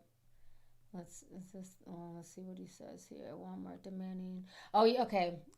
Walmart is now telling Republicans and Democrats to get their act together and end the government shutdown and ensure that SNAP benefits go out on Monday. See, Walmart is a recipient of 26.7% of all SNAP benefit spending, and the United States issues around $8 billion in SNAP benefits every month, which means Walmart's on the hook to lose about $2.1 billion in revenue for the month of November, in a month where people go into Walmart for not only groceries, but they begin Christmas shopping if they haven't already. They begin holiday shopping for holiday meals, Thanksgiving, Christmas, and anything else in between. So Walmart, who has invested heavily in Republican politicians, is now telling those Republican politicians, get your crap together, end this shutdown, and if you can't do that, at least ensure that SNAP benefits are secure. As I predicted last Monday, it's not going to be Republicans and Democrats actually coming together because they want to. It's going to be Republicans and Democrats coming together to end the shutdown because the corporations tell them to. Walmart is now... Clock that T. And what else is very interesting is that, they're upset. They want their SNAP benefits. They want, the SNAP recipients to come back into the store. But yet and still, they're not willing to pay these people more money, a more livable wage. Rent's going up, gas, health insurance, and everything else. But what's not going up is the pay. And that's the conversation they're not ready to have. So it's okay for them to make billions of dollars a year off of SNAP recipients, but they're also not trying to pay them any more than $10 to $12 an hour. So, yeah, it's a lot. It's a lot going on right now. It's just, it's insane. It's insane. So we'll have to wait and see if they end up, reissuing the SNAP benefits to people. I know there's been extra police. I've been seeing videos of extra police patrolling Walmart and grocery stores and stuff like that, ready to arrest people. Yeah, it's insane. So now let's get on our last story here. Let me pull this up. How long have I been on here? Oh, almost 2 hours. Okay. All right. Shit. Let's keep going. I told you it's going to be a longer stream. Okay.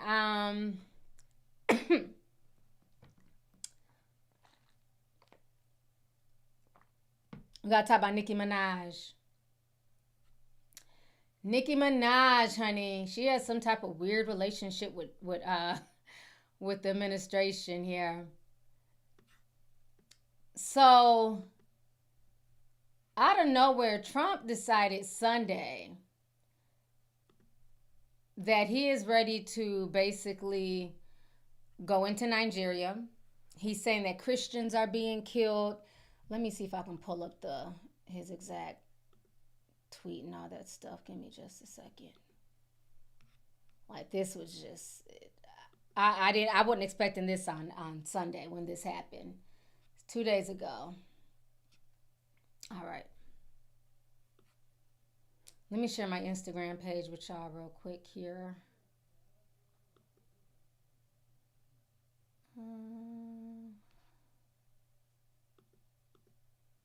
All right.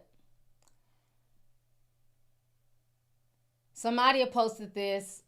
Says U.S. President Donald Trump on Saturday said he has ordered the Pentagon to begin planning a potential military action in Nigeria as he stepped up allegations that the government is failing to rein in persecutions of Christians in the West African country. So he says this, if the Nigerian government continues to allow the killing of Christians, the USA will immediately stop all aid and assistance to Nigeria and may very well go into that now disgraced country guns a-blazing to completely wipe out the Islamic terrorists who are committing these horrible atrocities. Trump posted that on his social media. I'm hereby instructing our Department of War to prepare for possible action.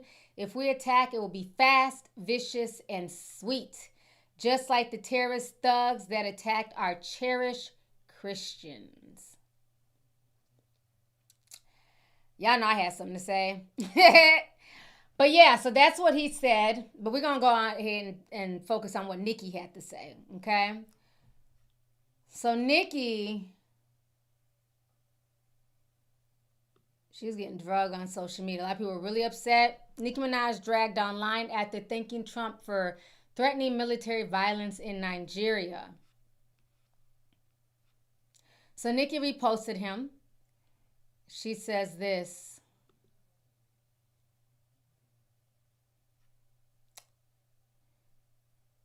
Reading this made me feel a deep sense of gratitude.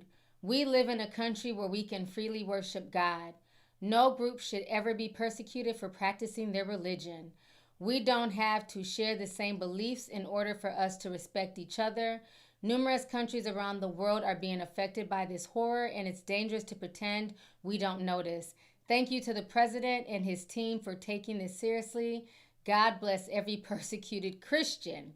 Let's remember to lift them in prayer. So that is what she said. She got a lot of backlash from people. One of her barbs said this to her. Nicki, as a diehard fan, hold on, let me fix this screen so y'all can see it. Okay.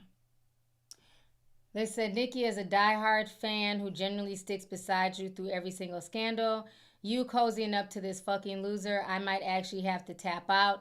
We live in a country that wants to weaponize religion, so your gay fans can't be something else to cut off. So Nicki replies back to that person, and she says this. Imagine hearing that Christians are being murdered and making it about you being gay. When my home was swatted multiple times with my innocent toddler inside, with maybe 20 officers with guns drawn pointed at our home due to political corruption, you being gay couldn't save me. Expecting someone to stay oppressed, abused, and targeted, harassed, and consistently ignored by public figures who were supposed to be helping them says more about you than it does about anyone. I'll advocate for you the same way that I'm advocating for murdered Christians in Nigeria. Like I always have, just remember that diligently, compassionately, just remember that part 2, LOL. And I know you're not a diehard fan. Let me think if I want to block you for the next 10 to 15 minutes. Love you. Nicki just be ranting and raving, child. Don't be talking about shit. First of all, this is nonsense. It is. A lot of people wanted me to do a breakdown on it. I'm not going to do a whole breakdown. I'm just going to give my quick opinion. I'm not going to do a whole breakdown on the situation because the situation is a lot deeper. First, hold on, my damn screen. Okay. First of all, it's not just Christians being killed in that area. There's also Muslims being killed as well. This is not even about religion. More or less, a lot of it is tribalism. And a lot of it is them just trying to get rid of people in these areas for other reasons. It has nothing to do with religion per se. Are there Christians being killed and slaughtered? Absolutely. But there are also Muslims being killed and slaughtered. But what I find very interesting is that all of a sudden you're worried about Nigeria and these Christians. Meanwhile, you have Christians here in America who are needing their benefits, who have lost their job. The job market is shit right now. You have Christians here in this country who are struggling, but you're worried about Christians in a whole nother country, right?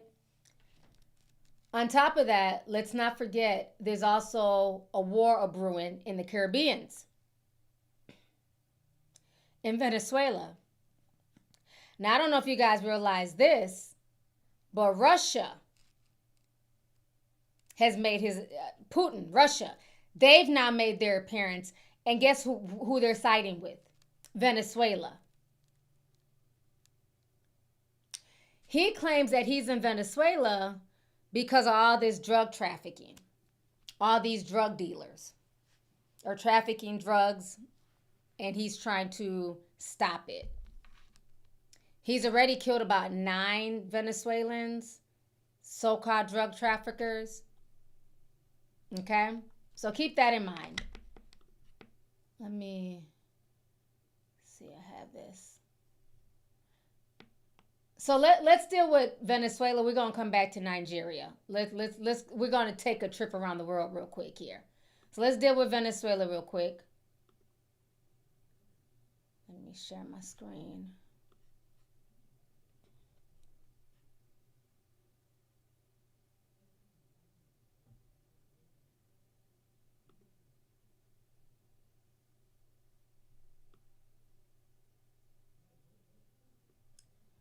All right, we're going to watch this. And now moving to South America, where tensions are rapidly escalating across the Caribbean as Venezuela and the United States edge closer and closer to a dangerous standoff. The situation follows a series of U.S. airstrikes.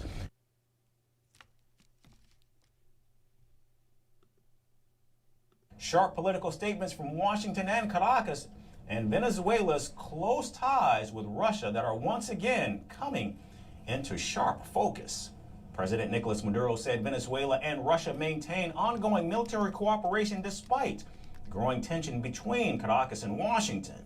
In fact, the governments of Venezuela and Russia have signed numerous cooperation agreements covering trade, energy, education, military affairs, drug enforcement, and security, including an intelligence and counterintelligence pact.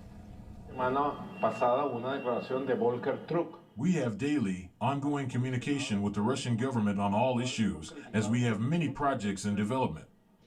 This week, there was major news about military cooperation, something natural, since we've had 25 years of military collaboration.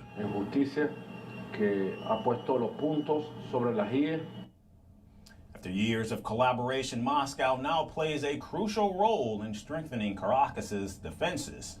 A newly verified video by the Army Recognition Group shows Russian-built missile systems deployed near the Venezuelan capital. The system can target U.S. fighter jets as well as Tomahawk cruise missiles. Experts say this marks a significant upgrade to Venezuela's defenses and poses a very real challenge for U.S. air power in the region.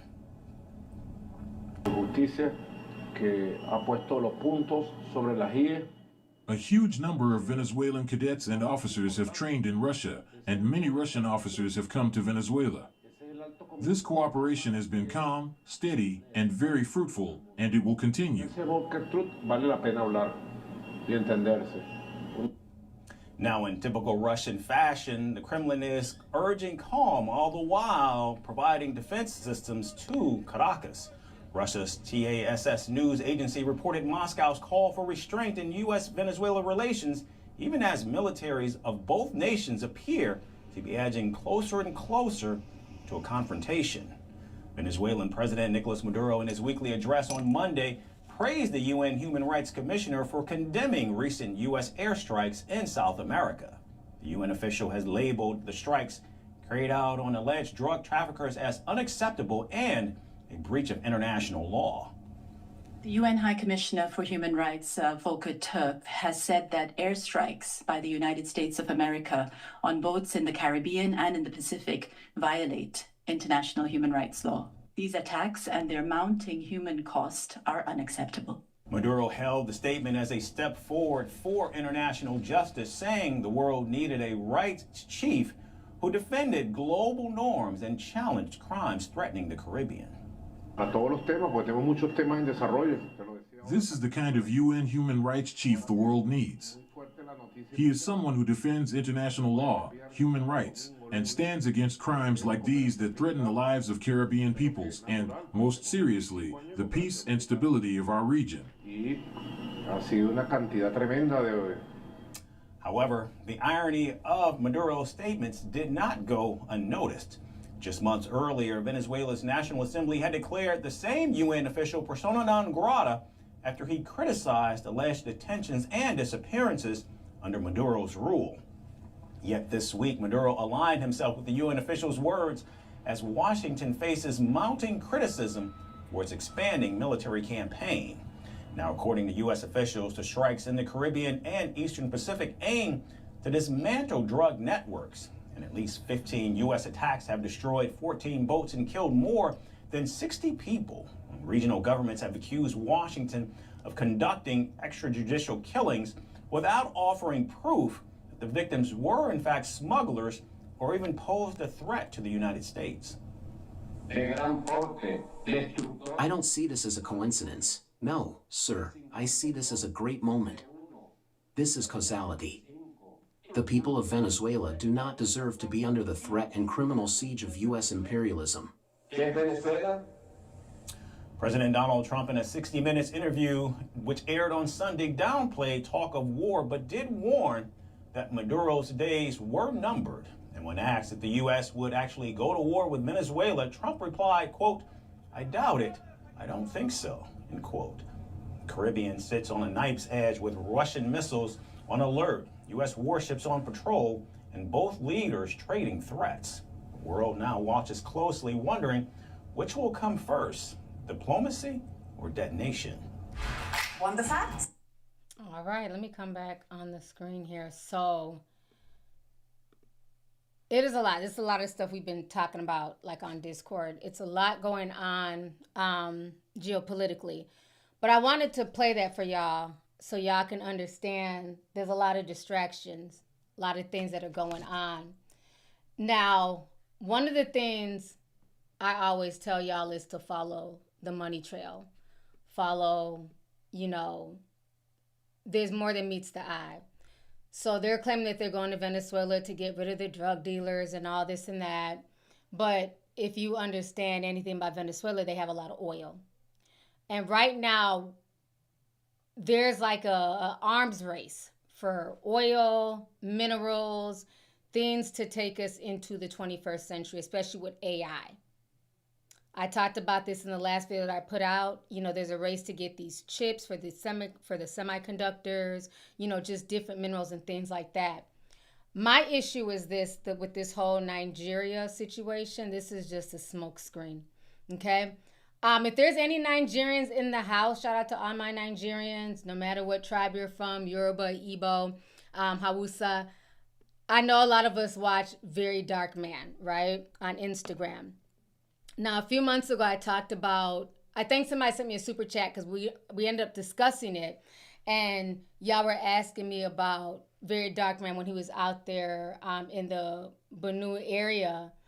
And remember, all of those farmers were killed. And I don't know if he just happened to be out there when it happened or if he traveled.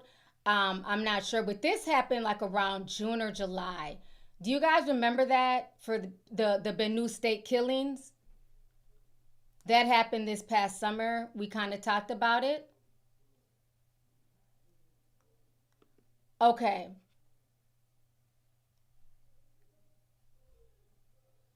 This was like a really big deal because, like I said, Very Dark Man has like a huge, I see on my my green, white, and green.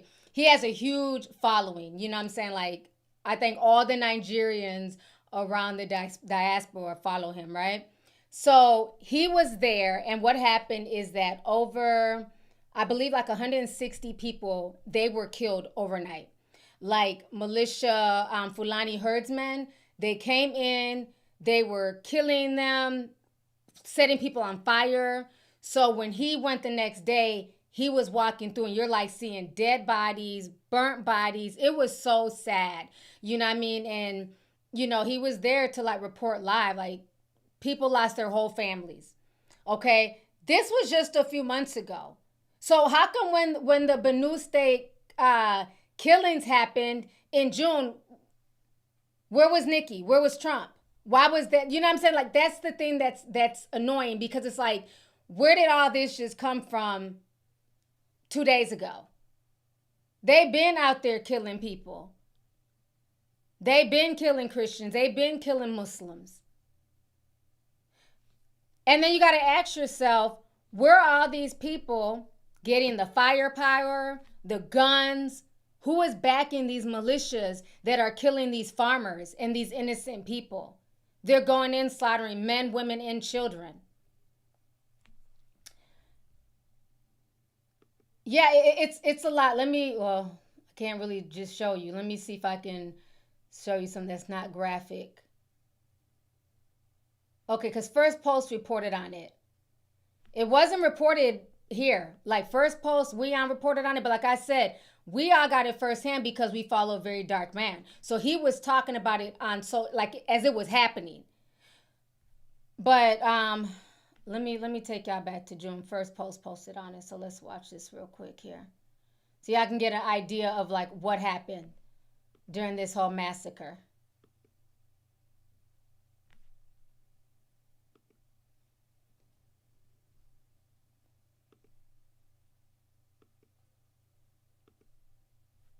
Let me turn this on. Give me just a second.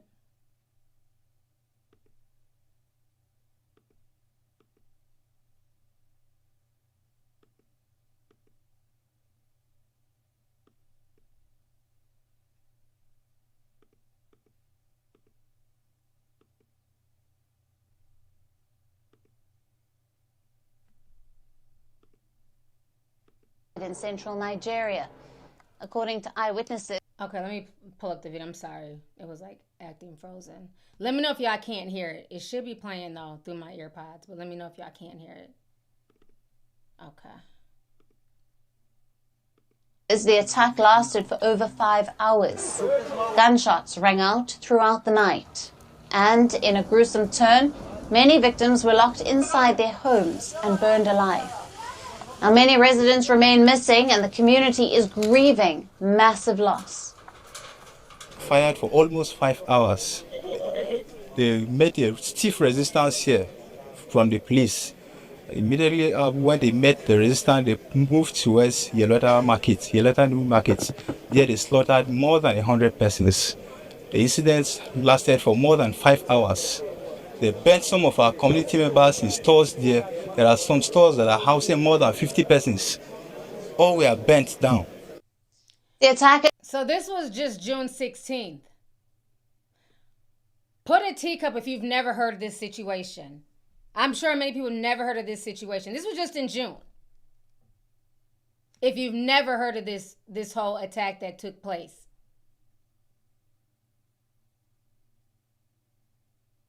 The whole thing is just really sick. We're going to keep watching. Attack occurred in the central Benue state. The identity of the attackers remains unknown, but the region has witnessed a surge in deadly communal clashes.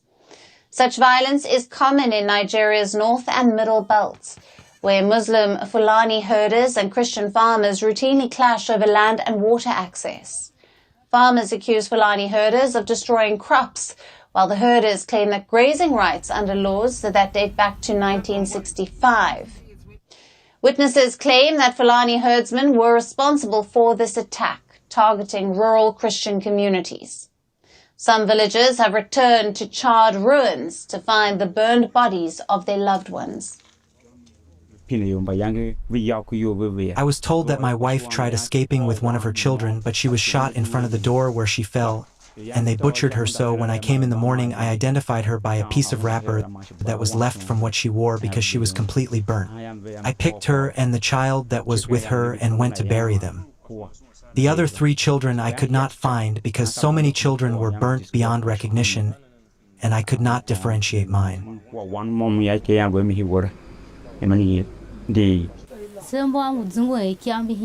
I woke up today wondering about my lost goods, and I haven't been able to eat, and I'm pregnant. I'm wondering how we will be able to cope and feed in the town where we all ran to. So, I came back, and even if it's death, I don't mind. That's why I came back. The incident has also triggered protests. On Sunday, thousands marched in Makurdi, the capital of Borno State, demanding justice and an end to the carnage. Police responded with tear gas to disperse the demonstrators, who called on the state government to break the cycle of bloodshed. Now, Nigerian President Bola Tinubu has vowed decisive action. He has directed security forces to hunt down and prosecute all of those responsible. Bennu's governor confirmed that tactical teams and federal troops are now being deployed to high-risk areas. While the Okay, let me come back on the screen. So this took place in June. Nothing has been done. Nobody has been arrested for this. But this was a huge story. On Nigerian social media, everybody was talking about this. Like I said, Very Dark Man had a lot of eyes on this. So to me, when I look at all this stuff that's going on, because like I said, when this was taking place in June, Trump said nothing. There was nothing being discussed. Imagine if he would have highlighted this when it was taking place. So it's very interesting that now we fast forward to November and Nigeria is on your map. Like I always tell you guys, you have to follow the money. Okay? I find it very interesting that there is going to be a potential war in Venezuela. Maduro and all them, they have oil, they have resources. But when you also look at Nigeria, remember what happened about a year ago that's supposed to also bring, on top of the Belt and Road Initiative with China, let's not forget China's hands is heavy in Nigeria. They've done a lot of revitalization in certain parts of Nigeria. But also remember, this was a few months ago. They have a $400 million plant. And this plant is supposed to help basically with the digging and the ciphering of rare earth minerals.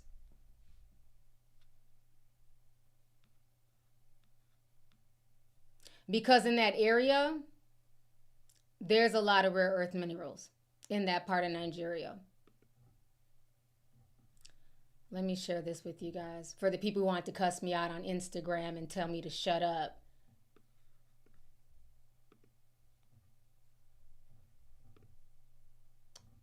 Hold on here. Okay. So that particular area where the killings happened this summer, where a lot of these killings are going on with the herdsmen, the Muslims, the Christians, and stuff like that.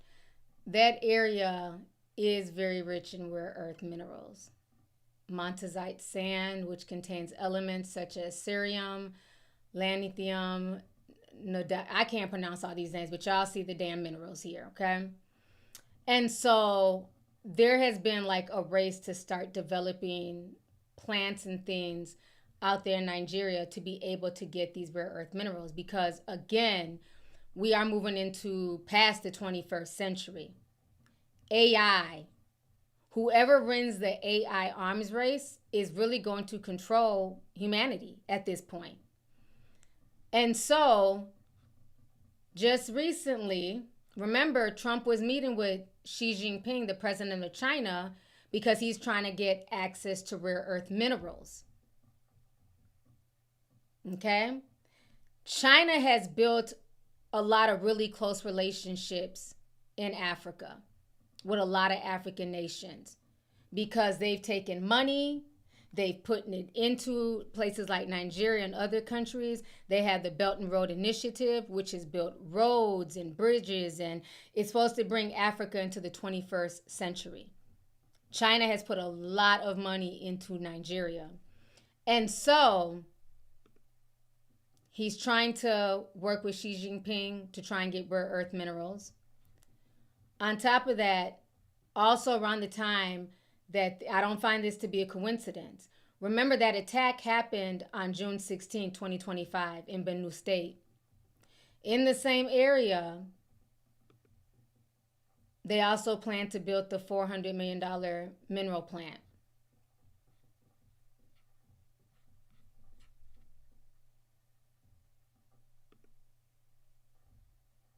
FG backs plan to build $400 million mineral plant in Asara. Now, I don't know how far this is exactly, location-wise, but it's in Nigeria. That's the point.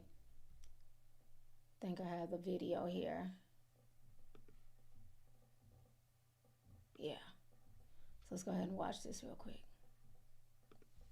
The Nigerian government is set to become a dominant player in the global rare earth and critical minerals market with the construction of Africa's largest rare earth processing plant. My tin head is fucking tingling, okay? Or should I say my tingele is tingling. Here's the plant. Here's where the massacre took place. Benue State killings. It's not too far from where they're building the biggest plant to basically help dig up and get these rare earth minerals. But y'all raggedy hoes told me to shut up on Instagram and that I was reaching. Let us continue. Nasarawa State. Rare earth minerals are used in almost every technology you can think of. They're present in cell phones, medical devices, wind turbines, weapons, and much more. But what are they, and why are they important? And are they actually rare? So the term rare earth elements, it refers to 17 chemically similar elements within the lanthanide series. This is Professor Julie Michelle Klinger, a geographer and senior visiting fellow at the Institute for Human Sciences. So if you can picture the periodic table, it's that bar at the bottom. Elements 57 to 71, plus scandium and yttrium. I'm very, very happy to announce through your collaboration the establishment of the largest rare earth and critical metals plant in Africa, here in Nigeria. What did you say, sir? The largest rare earth plant in Africa is literally not too far from where these, these killings and everything are taking place. Let's continue.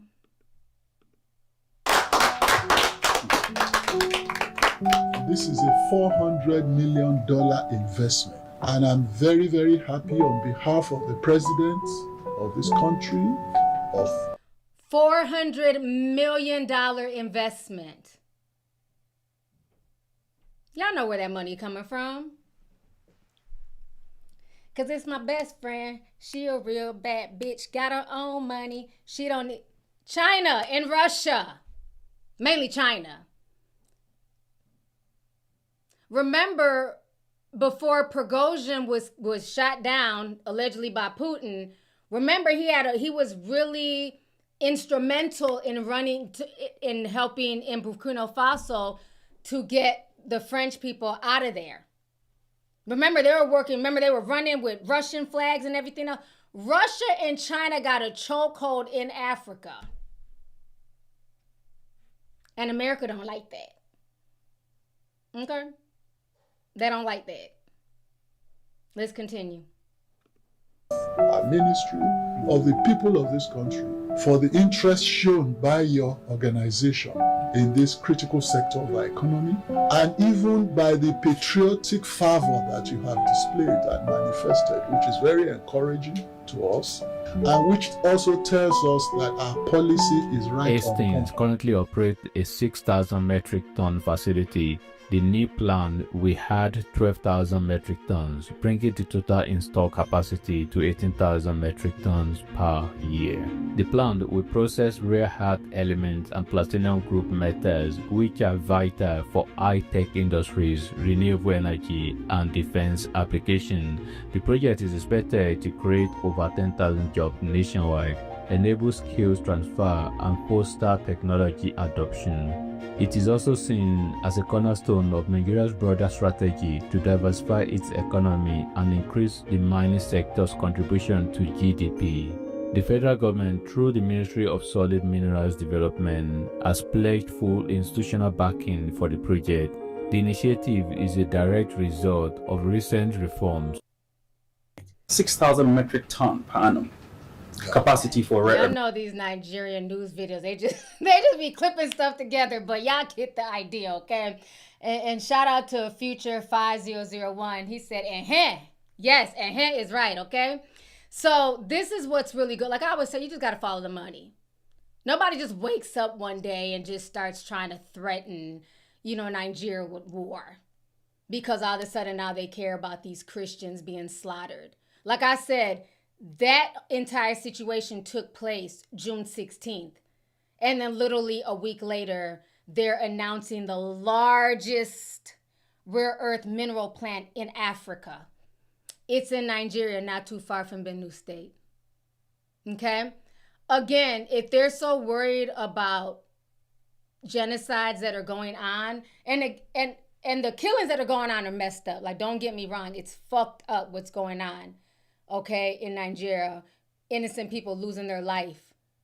None of that is okay. Nobody's saying that. It needs to be stopped. But the Nigerian government needs to handle that. Tinubu needs to get off his old ass and do what he needs to do. Okay?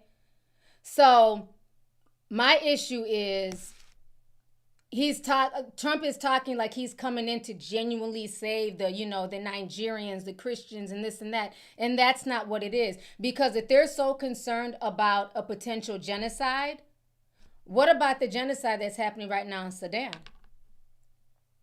What about all the people that are getting killed right now in Sudan? Why is that quiet? You're seeing bits and pieces on social media, but he's not talking about, going into Sudan and whooping ass and starting war. And they're really going through a genocide and been going through a genocide now for damn near 3-4 years. And it's getting even worse right now as we speak. But see, they're not really saying anything about Sudan because they're allowing them people to kill each other and do the genocide, because eventually they're going to swoop in and come and get their minerals too. Because if you guys don't know, the place where everything is happening right now in Sudan, they have a lot of rare earth minerals there as well.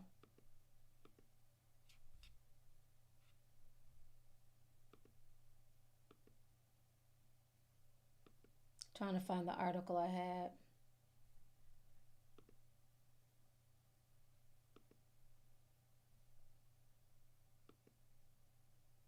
Here we go.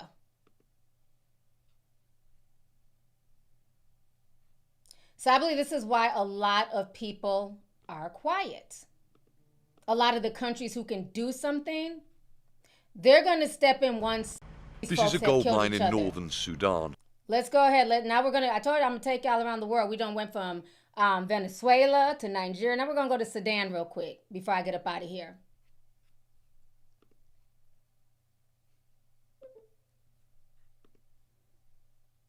Sudan's vast mineral wealth. So for people constantly asking, why is there a genocide? Why are they killing people? That video with that mother and her 3 kids was so heartbreaking. The fear that she had in her eyes, the fear that I've never seen kids look that damn fearful. They knew death was coming. And then for all 3 of them to just be killed is insane. The videos that are coming out of Sudan is insane. It's heartbreaking. It's terrifying. But you notice nobody is running to go do anything, to go put an end to it. Let's watch this video. This is why nobody's running to put an end to it. They want these people to kill themselves. Sudan is the third largest gold producer in all of Africa, behind South Africa and Ghana. Gold makes up 70% of its exports, and it's estimated 85% of that comes from small-scale mining, not large industrial operations. The country's officially declared gold production has nearly doubled since the start of the war, 65 tons of bullion last year, but the real figure is estimated to be much higher. Analysts say it has doubled since the beginning of the war. Who is funding these people? If they're in a war for religious reasons or whatever, cockamamie story they want to put out there, who's funding them to be able to double production of gold? It's a distraction. Let them kill these people. These people won't leave the land because it's their land. They won't leave, voluntarily. So we're going to force them off the land by just killing them and massacring them, because what they're after is the gold, is the minerals.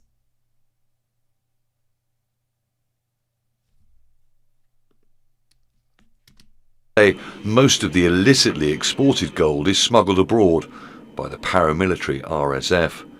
Sudan has gold deposits across various regions. These include the Red Sea Hills, the Nuba Mountains and Darfur. Then there's copper, found mainly in the Red Sea Hills and the Nuba Mountains. Copper is increasingly valuable because it is vital for the AI and tech boom. Boom! AI and tech boom. Y'all don't understand how deep this stuff goes. You know what I'm saying? And a lot of times I only like to talk deep on YouTube because, it's YouTube. But this stuff goes so deep. It's very easy. And, again, I'm not blaming Nicki because, she doesn't know like the history of Nigeria and these wars and all this stuff. She's looking at it more like, Christians are being killed. I too am a Christian. Oh, go Trump. And that's how the average person is looking at it, right? From a surface level. So I'm not even here to like knock her, drag her, because she doesn't understand. She's not going to look that deeply into it, right? Maybe if it was affecting her country of Trinidad, maybe, but she's not going to go that deeply into like Nigeria, the politics and stuff like that. Most people aren't, unless you have a tie to that country or unless you're into geopolitical stuff, right?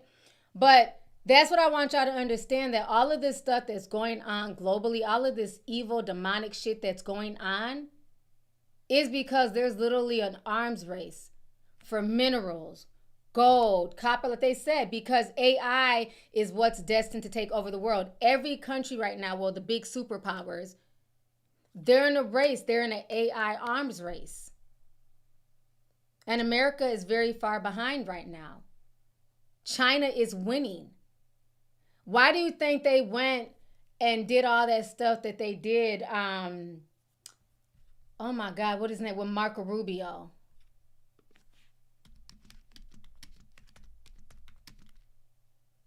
Was that the Panama Canal?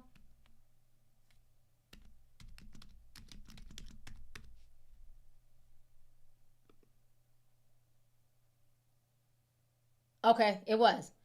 When he demanded that the Panama Canal reduce the Chinese influence over the canal. Remember this? This was just in February when he first came into the office, into the White House. Remember, this was Marco Rubio's job in February. Who remembers this? They do not like China's influence over a lot of these countries around the globe. China has turned into a huge threat for them. That's why he's willing to go into Nigeria guns a-blazing. They want access to the minerals, and they want to fuck up that Belt and Road Initiative that China has in place with Nigeria and other West African countries.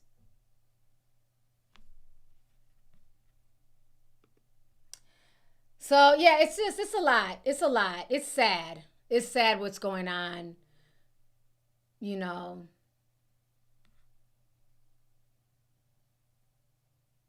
He keeps spreading rumors regarding my people in China.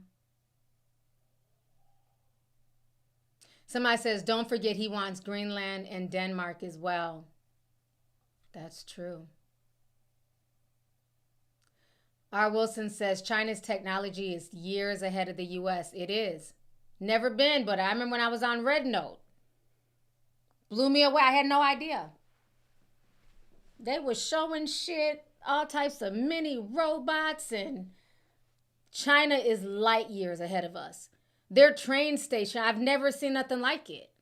I mean, you see the train station in New York, you know, the subways are dilapidated, nasty. You're hopping over rats and shit, crackheads everywhere. You could eat off the floors in the Chinese train station. So, man, it's a lot. The whole situation goes deep.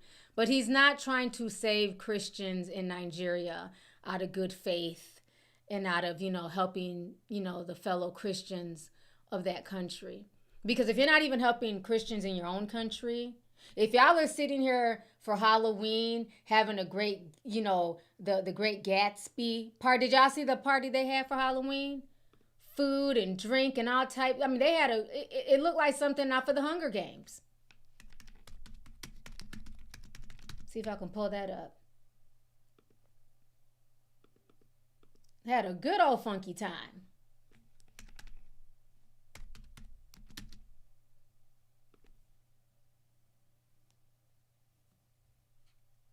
Yeah, it was giving let them eat cake.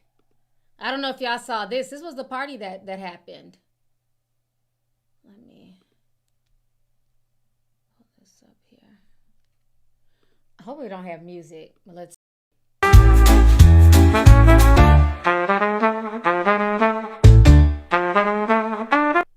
I don't want music. Let me just mute it. But this was at Mar-a-Lago. This is what they was doing on Halloween.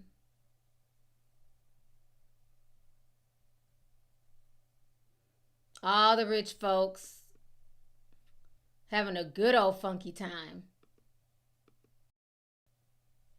As the clock struck midnight and the SNAP benefits stopped for low-income families, Trump arranged his guests. This was October 31st at Mar-a-Lago.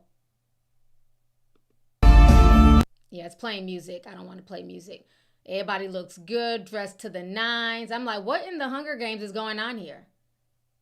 This is insane. But there's Christians here who are literally crying. Crying. Between, the Democrats are doing and what the Republicans are doing. What about the split screen about the fact that the Trump administration is administering only part of the SNAP program while President Trump is having a Gatsby party at Mar-a-Lago? Okay. By the way, the president had an annual Halloween themed party every year at Mar-a-Lago. That's what he went back to as obligatory tradition. Obligatory tradition. Obligatory tradition. You talk about the split screen between the Democrats are doing and what the Republicans. It's insane.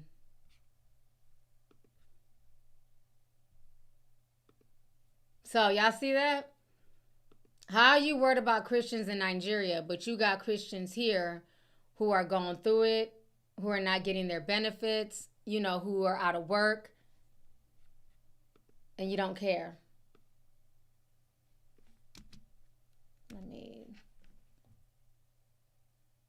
There's another video here.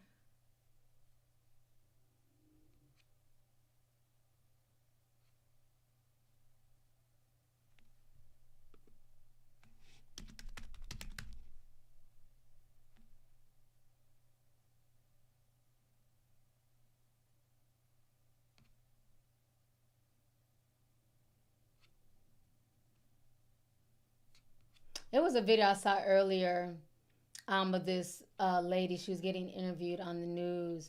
She was just kind of crying, saying that she hasn't eaten. She can't eat because she has to feed her, her kids. And it's just really sad. There's a lot of people here who are going through it, and you got people in blackface and making fun and thinking that it's funny.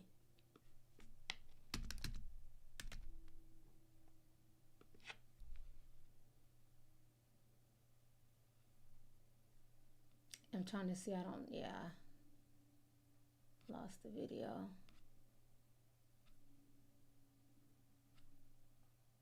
But yeah, anyways, like I said, you have a lot of people here going through it. So let me go ahead and read these last few super chats. I know I've been on here for a while, but yeah, that whole situation with him wanting to go into Nigeria, it goes a lot deeper than many people realize.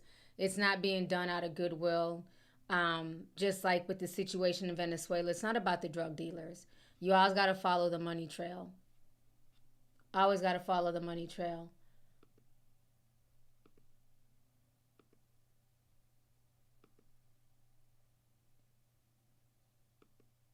I'm trying to make sure I showed y'all everything. This was a year ago. I can show y'all this video of Nigeria and China signing an agreement to start promoting the Belt and Road Initiative. Now, they've been out there working on it. It's been 10 years since China has been in Nigeria working on different projects and doing some revitalization. So this was a video from a year ago where they kind of like met up to promote it. And he was meeting with the Nigerian president, Bola Tinubu. So let me go ahead and pull this up here. Let's play the full screen. All right. Warning desires to back their bilateral talks with an immediate action. The trade volume between Nigeria and China getting close to $23 billion already. The two countries are exploring new areas to shore up their relations. Top in this developmental direction is the Belt and Road Initiative Cooperation, Economic Development and Application of Navigation Satellite System and Peaceful Use of Nuclear Energy. That would mean electricity. That would mean barges with nuclear energy that will be supplying the grid. And there will be so many of them. So it will help to stabilize electricity in Nigeria. And of course, the technology itself, nuclear technology or atomic, depending on how you look at it, whether it's fission, nuclear fission or nuclear fusion, is something that we need to learn, we need to harness because it has so many applications. Apart from electricity, a lot of it is also used in medicine, radiology and all of that. What's being signed are the MOU on human Other resource MOUs were equally signed on human resource development and global development initiative, music exchange and cooperation, as well as cooperation on television. A very important agreement. See, that's why they're mad. They do not like the Chinese-Nigeria connection. He does not like that. So it goes very deep. It goes very, very deep, y'all. So let me go ahead and read some of these super chats here. Fabiola Eugene sent $4.99 says, T, I went to Wendy's the other day and the AI voice took my order. Wow. Yeah, AI is taking over for the 99s and the 2000s. It's insane. It is insane. Thank you for the super chat. Let's see here. Jay Campbell says, do you know why these subsidies are set to expire anyways? Why aren't the premiums actually just affordable from the creation of the ACA? They're set to expire because, you know, any bill that they put in place is only going to go for so long. And then they're supposed to come back as a Congress and, you know, meet up and, you know, restructure it. And the problem is, last time he was in office, he brought nothing to the table. Nobody, none of the Republicans brought anything to the table. They talked all this shit about Obamacare, but yet and still they brought nothing to the table to either fix it, you know what I'm saying, remove it, to do anything. Because again, it's easy to just talk shit and to be mad. But to actually, you know, come with a legitimate, tangible plan, no, it's not done. And yeah, it'd be nice if, you know, health insurance and stuff like that was just affordable. But unfortunately, that's just, you know, that's not the world that we live in. And especially in this day and age, it's only going to get worse because with people being out of work, everything's going up, you know, just even medical equipment. staff shortages, the cost of everything, the lights at the hospital, the water, all that stuff costs. Somebody has to pay for it. And usually all that goes back onto the taxpayers, And then another problem too with the insurance and everything else that's also going to cause premiums to rise is that a lot of smaller hospitals are closing down in like a lot of these rural areas. So a lot of people in rural areas are now having to come to the cities, sometimes driving an hour or two to get treatment. So that's putting even more strain. And another thing too that people need to also realize is that one of the things that helps insurance run with the Affordable Care Act, some people are mad. They feel like, well, I'm healthy. I shouldn't have to pay for somebody who's morbidly obese or who has a chronic illness. I shouldn't have to be forced to pay for somebody else's health care. And again, you never know when it could be your turn. You might be as fit as an ox, right? Fit as a fiddle, like the old saying goes. But what if you get into a car accident? What if you get hurt on the job? What if you accidentally, a sledgehammer falls on your foot? Things happen. That is why insurance is there, right? But again, like I always say, a lot of these corporations kind of deal with what I like to call a corporate welfare. The same way these grocery stores, they all wanted to, vote how they voted and, whatever, that's their business. But now that their main recipients, the food stamps, the EBT, the people who get SNAP, now that they don't have the money to go shop in these stores, now the corporations are mad. Think about that same way with health insurance, right? When you have everybody paying into the system, including healthy people, that helps kind of regulate how much it should be. It kind of regulates it. There's going to be some people are going to be sicker than others, but it regulates it. If all the healthy people stop paying for insurance, right? They stop paying in or getting the bare minimum insurance, then what that does is that these insurance corporations, they're not making enough money. So then they're going to raise the rates even more. So then a lot of these folks, if you're already sick and you're struggling, or if you're on Medicaid, you're already not paying full price for insurance. Plus the states are covering a lot of the Medicaid, federal stuff like that. It's being covered for people. So what happens is that they need the healthy people to also have insurance, so that way everything kind of levels itself out.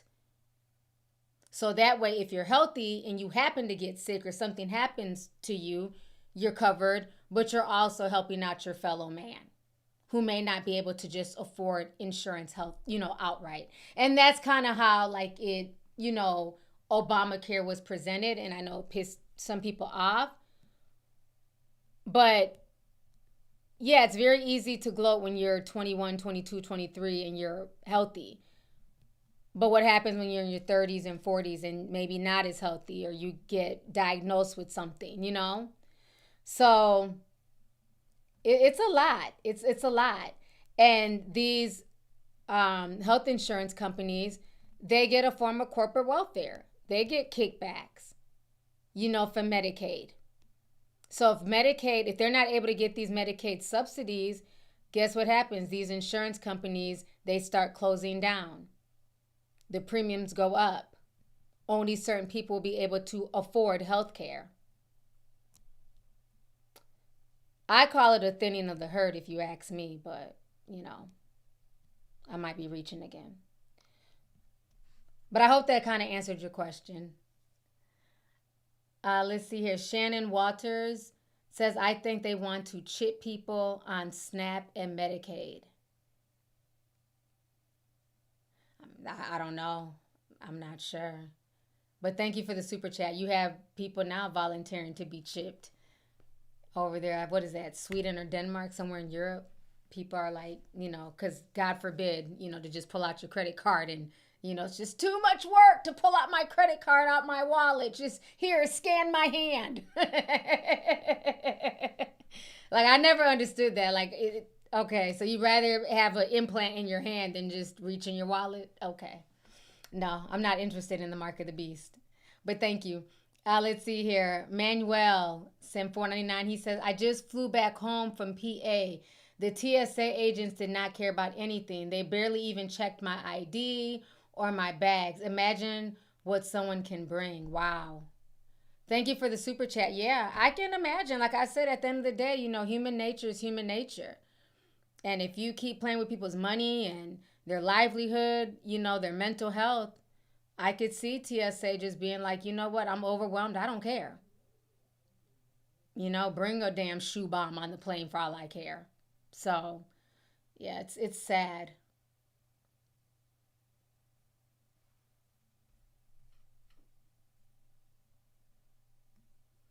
Shannon sent $2, says Israel gets their money and they're not affected. Oh yeah.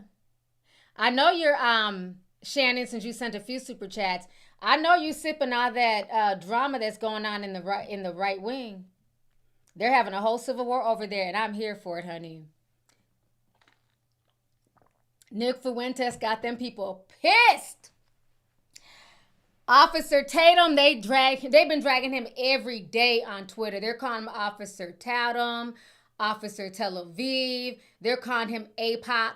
Instead of Tupac, they're calling him APOC. They are dragging his ass. Then he had the nerve to say that Nick Fuentes is racist.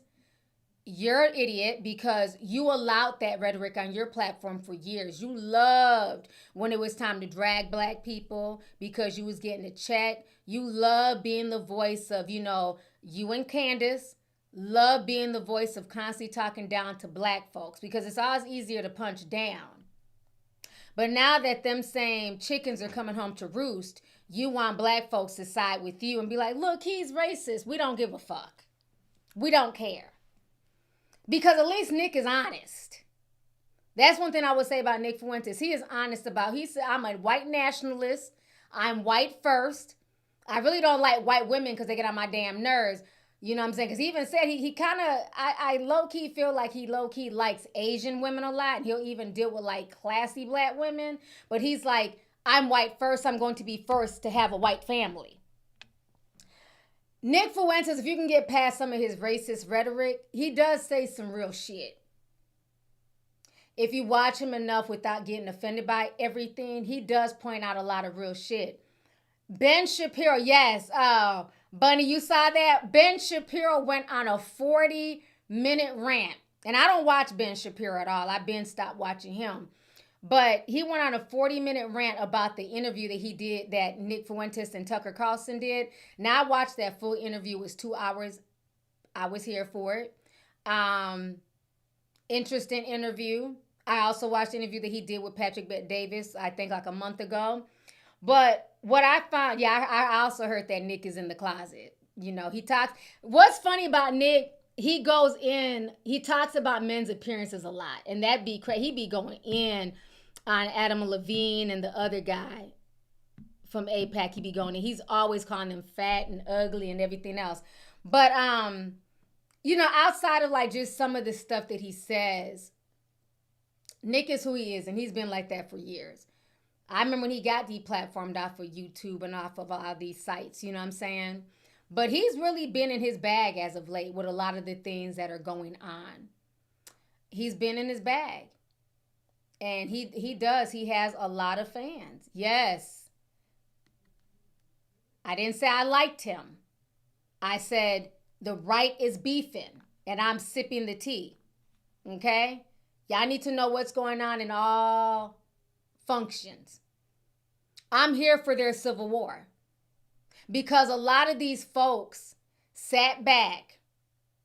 Ben Shapiro platformed Candace Owens after she went in on George Floyd. They were loving it. Okay? They platformed her and others like her for years going in on black people.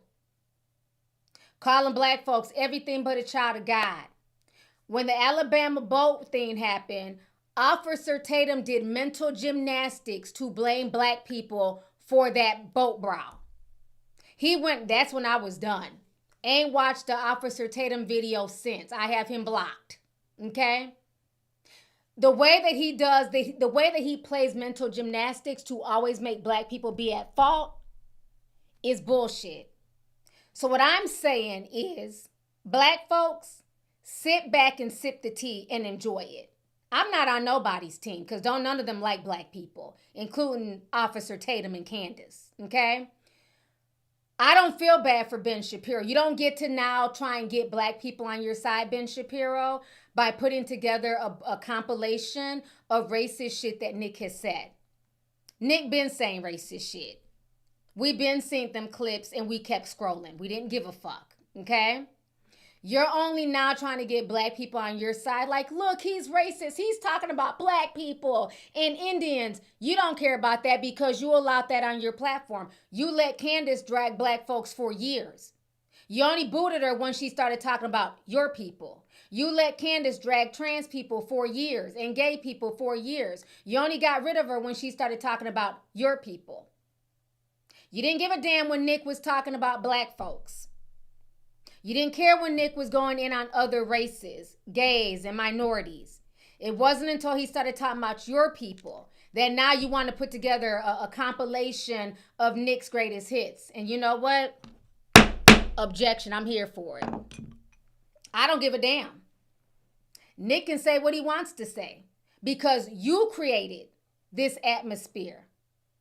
You, Officer Talum, whatever the hell they're calling him on Twitter, Candace, they all created this atmosphere, and now that the chickens are coming home to roost, now you're looking for black folks to come alongside you and be like, look, he's racist. No, we don't care. Hold your own nuts. We don't care. That's between you and the gropers. Us black folks, we're going to be sitting here minding our black ass business, sipping tea and kikiing. I'm here for this civil war. Nick's ass be dragging. His ass was on Rumble yesterday. I went on his Rumble because I wanted to see his response to Ben Shapiro. This man had over 100,000 people in his live stream. 100,000 people in his live stream. He was going in. And I was sitting there in bed. Had my snacks, bitch.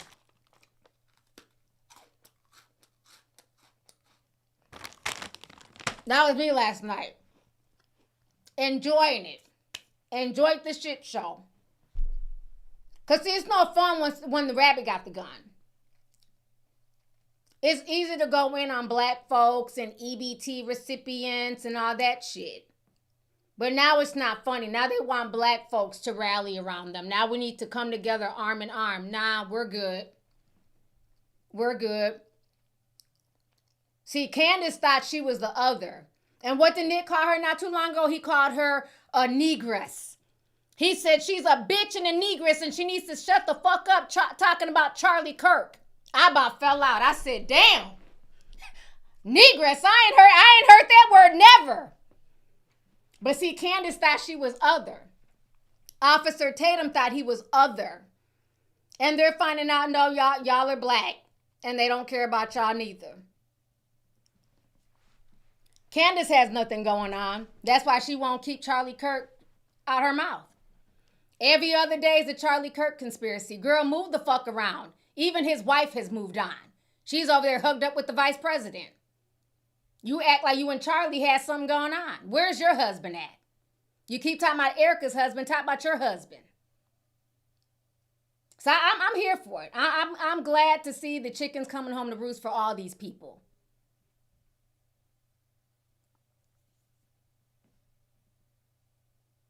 Yes, Miss Mia, minding our black ass business. I am here for this fighting. Oh, I'm loving it. Nick got they damn panties in a bunch. And he don't mince his words, honey. He do not care. Nick gonna let you have it. What'd he say to Officer Ted? He's like, officer.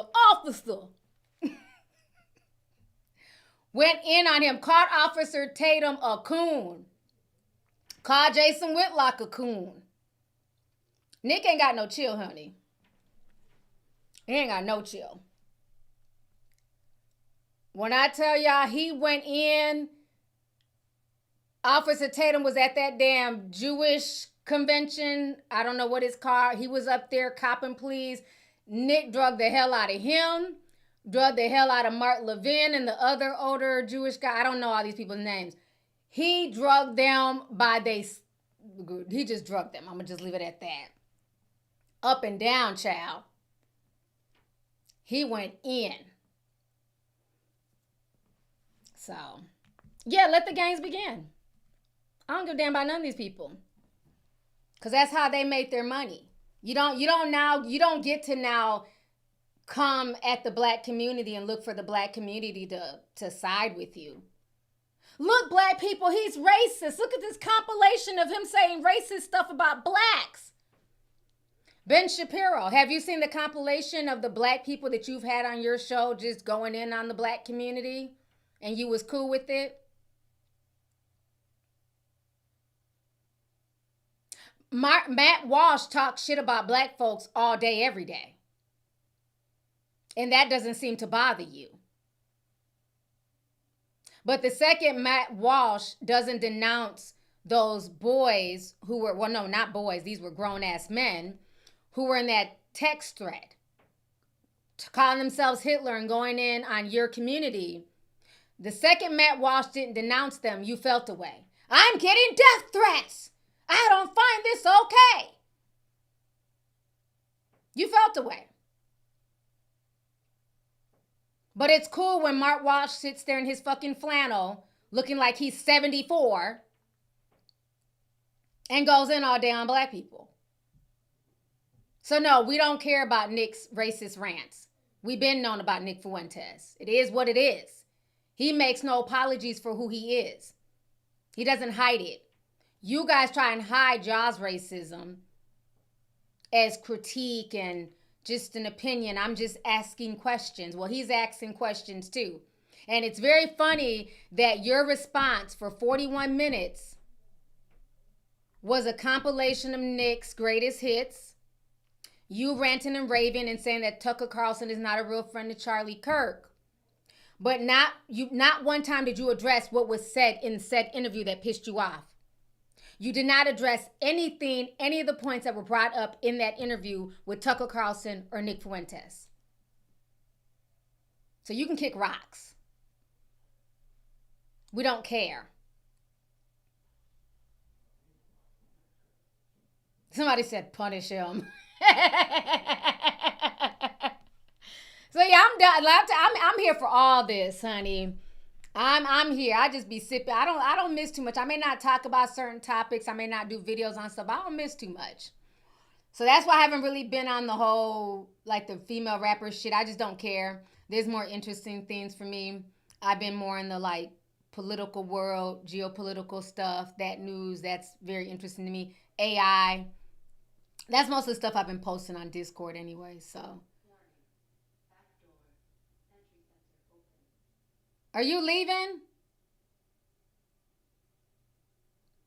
Must be leaving. I'm hearing warning, back door. But yeah, man, it's a lot going on in these streets. Like I said, I don't feel bad for Officer Tatum, aka APOC. I don't feel bad for him at all. The meme that I'm telling, they've been dragging him on Twitter, child. I said, not him out here copping pleas and calling folks racist. Let me see if I can find that meme.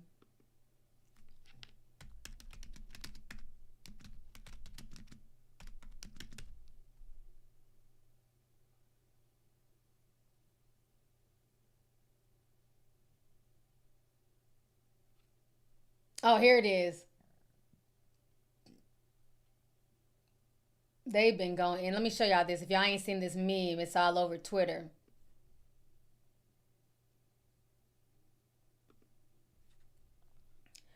Y'all, I'm so fucking dead after seeing this. APOC Shakur. They're not playing with him. When I tell you it is a fucking civil war on damn Twitter, honey.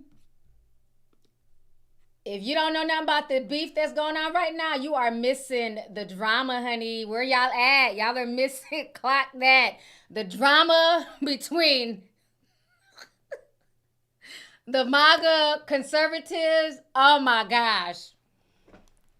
When I tell you, he had 100,000 people in his live stream yesterday. You couldn't even read his chat.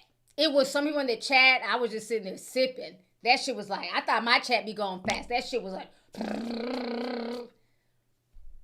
I said, damn, these gropers don't play, honey. Yup. Dragging his ass. He thought he was the other.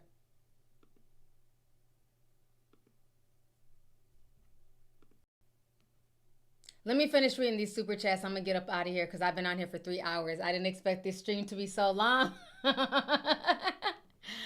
Let's see here. Shanette, what's up, sis? She's saying $49.99. She says it's interesting eating how businesses also rely on SNAP to keep their lights on. It's almost like corporate can't even afford itself. Yeah. People don't understand and realize how deep, a lot of these corporations are getting corporate bailouts and, their own little corporate welfare. I mean, for lack of a better terms, a lot of these people are. That's why it didn't make any sense. Like I said earlier, people are so busy laughing and making fun of like the single mom or the people in the trailer parks or, just hell, you ain't even got to be in the trailer park or in the hood anymore. You got a lot of working people who cannot afford stuff. You know what I'm saying? Rent is going up. Things are expensive. You have most people who are on food stamp assistance. They are also working. It is very rare that you can be on food stamps and not work. That is part of the eligibility requirements. This is not the 90s. Like back in the day, yes. In like the 90s and shit like that, people just sat around, popped out kids. There were no rules and regulations. They can sit on welfare literally their whole life. That was like that in the 90s. It's not like that anymore. So I don't even know why these tropes are still around. It hasn't been like that for years. That's just not an option. Like unless you're like really physically disabled, you have to work or do something. Hell, they even got disabled people at Walmart, them greeters. A lot of them greeters are disabled. They get food stamps and they get assistance and they're still out there working. So, like I said, it's very easy to punch down on the weaker parts of society. But nobody calls out the corporations who are also benefiting from people being on food stamps. This is going to affect everybody in that ecosystem, from the groceries, the grocers, the grocery stores, to the people who are supplying the food. Because I can't keep supplying food if you're not, Walmart is not going to buy any more food from said distributor if they don't have these SNAP benefits coming in. So now, let's say we're talking about like the Tyson chicken plant, right? If they can't distribute food because Walmart can't buy it because they're not getting enough money from the SNAP benefits, then what happens at the Tyson chicken plant? We're going to start laying people off. We can't afford to pay you guys because Walmart is not able to pay for X amount of chicken from our plant. So it's just one big circle of life, unfortunately.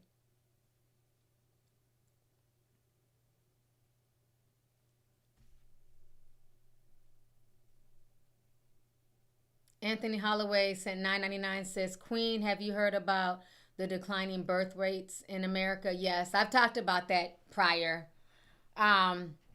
This new generation don't want to have no kids like that because ain't no money, shit. I used to kind of get mad like, what's up with y'all? Why, because I would love to be like a grandmother and spoil my grandchild. But the kids are like, yeah, no. They're like, with what money? Like, we're barely surviving. My oldest was talking about trying to find a second job. So he's like, you want grandkids, but don't nobody got no extra money to feed kids like that. So it's all a domino effect. The birth rates are going to decline. You got people who are literally laid off right now who've not been able to find work in months. We make fun of people and say, if you can't feed them, don't breed them. I mean, isn't that the main talking point for everybody making fun of people on EBT and food stamps? So now young people are saying, well, I can't afford to feed them, so I'm not going to breed them. So I'm not even mad at them anymore. I don't blame them. You know, I think when I was talking before is from, you know, maybe kind of selfish because, you know, I just love babies.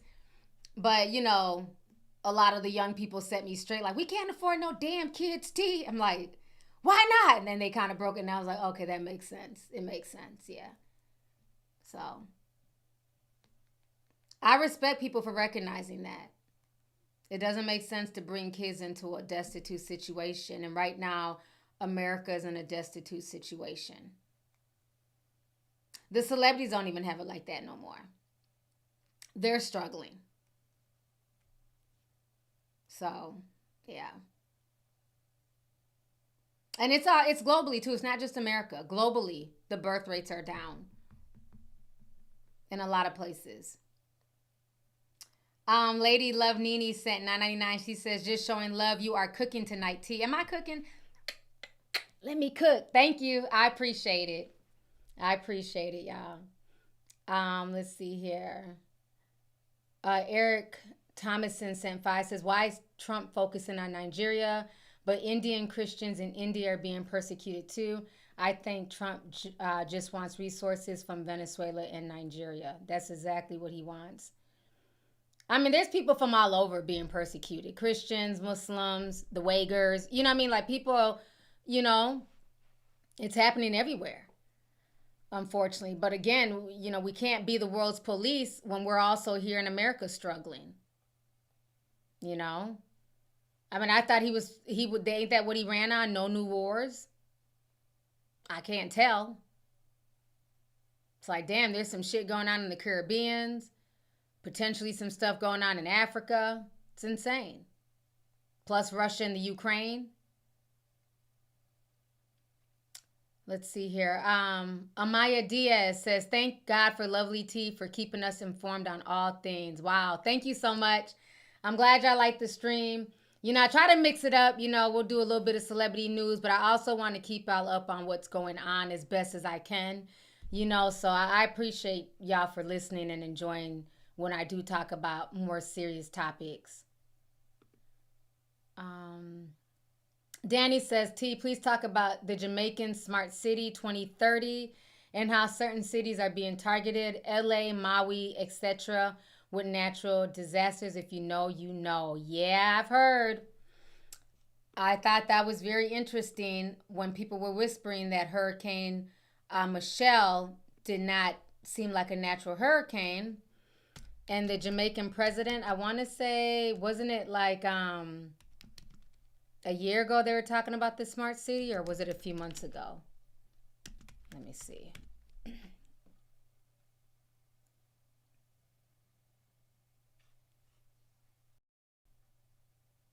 Jamaica 2025, $250 billion transformation. So this was 2 weeks ago. Oh, well then there's okay, I see a video from 7 months ago. Let's watch a little bit of this. This is why a lot of people feel like after you all stop reporting this on was planned. this shutdown, I'm going to deal with the consequences. Hold on. Sorry. Okay, this was a video from 7 months ago from Jamaica talking about the smart city. They were looking at building, and then they get hit with a massive hurricane. Okay, let's click on this video. See. What if we told you that Jamaica is on the cusp of a transformation that will revolutionize not just the island, but could position it as a global leader in technology, sustainability, and economic development? Picture this, cities powered by cutting-edge infrastructure, where environmental concerns are a thing of the past, and citizens enjoy an unparalleled quality of life. This isn't a distant dream. Jamaica is making it happen with its ambitious $5 billion smart city plan. Curious to know how? Stick around as we explore the details of how this groundbreaking initiative will change Jamaica forever and reshape the lives of its people. Before we dive in, don't forget to subscribe so you can stay updated on exciting. So it's a pretty long video, but y'all get the gist. Somebody said man-made video. I've never heard man-made hurricane. I've never heard of that. when I say man-made, I'm talking about, I don't know if you know, everybody does not know, so I'm not going to judge. But there's a thing called HARP. There's weather modification. Weather modification has been around since about the 40s. They've been playing with the weather. There's cloud seeding. Remember, they were playing with the weather a year ago in Dubai, cloud seeding their ass off. And what happened? Dubai was flooded. Few people lost their lives. It rained for damn near, like, I don't know, days. Flooded the streets from cloud seeding. So you can manipulate the weather. You can. Not saying that hurricanes don't happen naturally in the wild. Of course they do. I've talked about this before. I believe that the reason why hurricanes happen in the Atlantic because they go along the same trail that the slave ships went from West Africa through the Caribbeans and then the United States. So they are a very natural phenomenon. I believe they're the spirits of the ancestors, but they can definitely be manipulated. And this is one of the worst hurricanes to ever hit Jamaica. And so people are saying that they find it very interesting that 7 months to a year ago, I think I said president, I meant prime minister, sorry, that the prime minister and others were talking about this new smart city and Jamaica being, you know, revolutionized. And so now you have this weather phenomenon, you know, that happened. And I mean, this was a really, really big, devastating storm. So now what happens is the cleanup.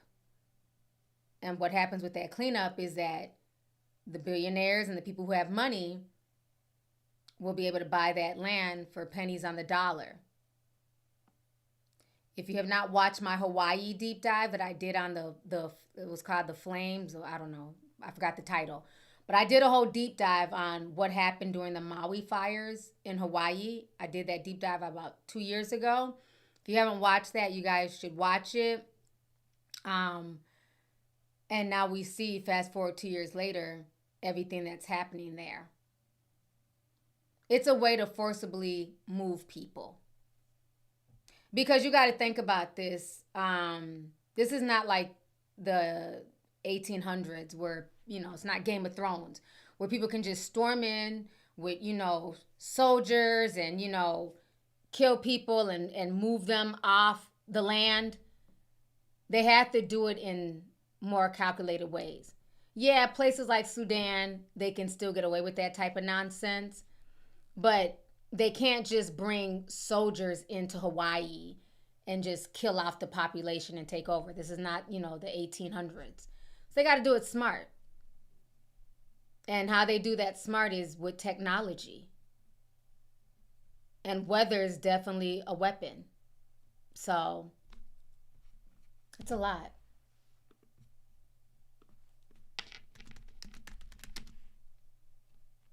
Let me see if I can find the Dubai cloud seeding. Okay, Dubai cloud seeding floods that happened in 2024. So just to show you, they try to deny it and say, oh, it's a conspiracy. But no, they were seeding and shooting things into the sky. And then it flooded really bad.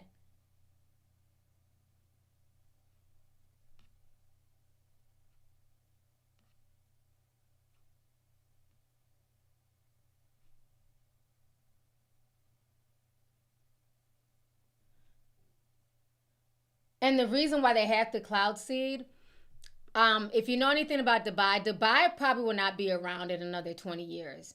I think for them to have built in the middle of a desert with no natural water source is an epic fail. I don't think they'll be around. They put all this money into Dubai. Dubai is dying. You know, outside of the slaves that they still use, the slave labor to keep that city running, they're running out of water. Water is going to be a resource that people are going to be fighting for in the future. They spent a lot of money on desalting the ocean water there, but it's not doing its job. And soon they're not going to be able to import water. So for people who are asking why they cloud seeding, Dubai's in the middle of a desert. There's no aquifer in Dubai at all. If you think it's crazy, people fighting over oil, wait until the water wars start and people start fighting over something that we need. You can only go upwards of 3 days without water. Wait until those wars hit.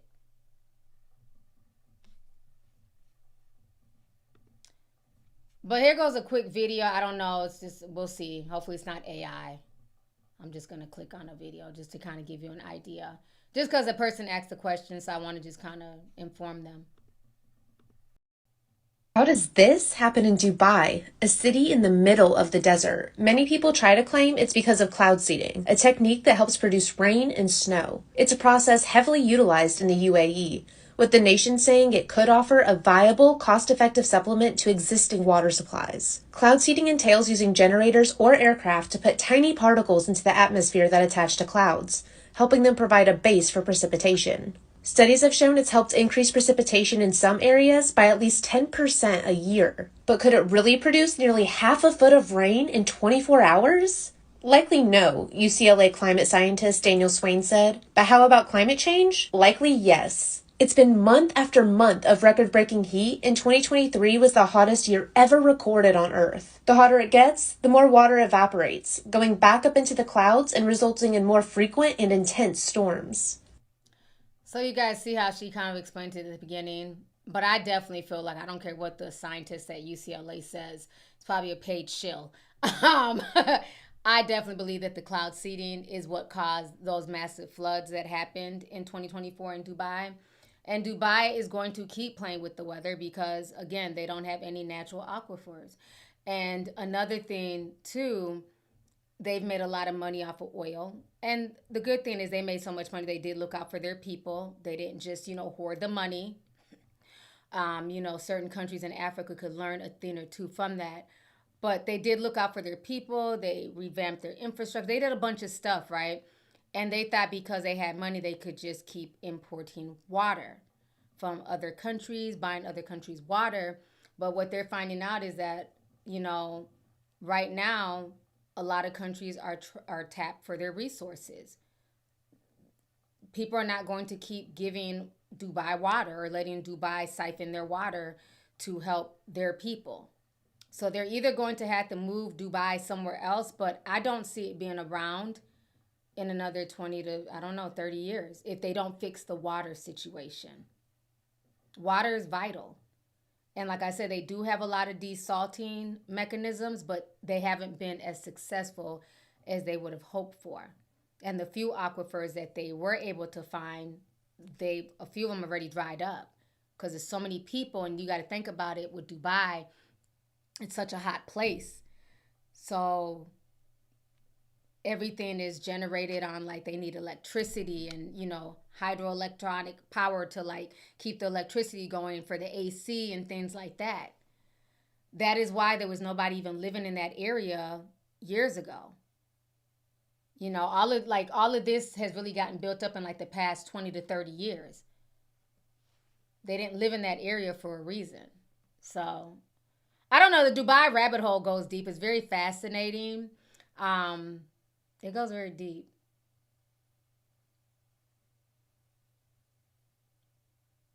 But y'all can look further into it. But yeah, but I agree. Back to Jamaica. I'm sorry.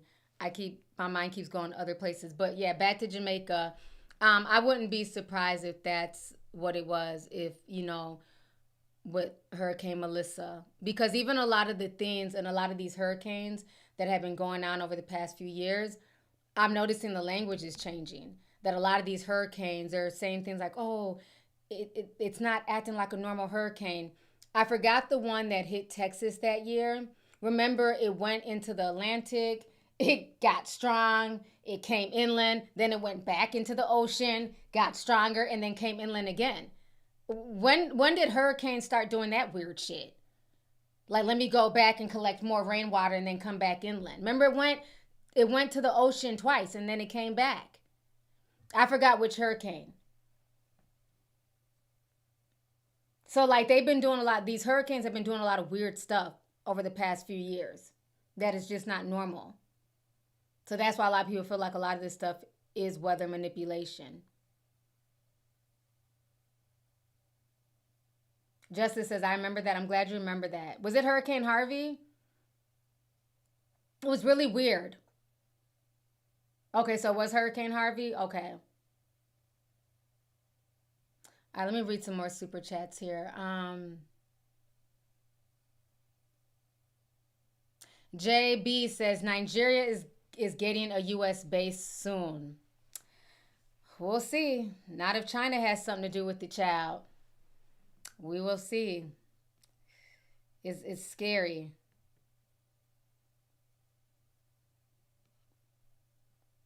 But you notice they're not trying to mess with Ibrahim Traoré. They don't like him. They don't like the fact that he got he kicked France out of the country, and he's really revitalizing Burkina Faso. Like, he's doing so much. And I remember a lot of people were really disappointed because a lot of folks were trying to move to Burkina Faso and, kind of help, with the process. I know a lot of African Americans and just different Black people of the diaspora were wanting to move to Burkina Faso.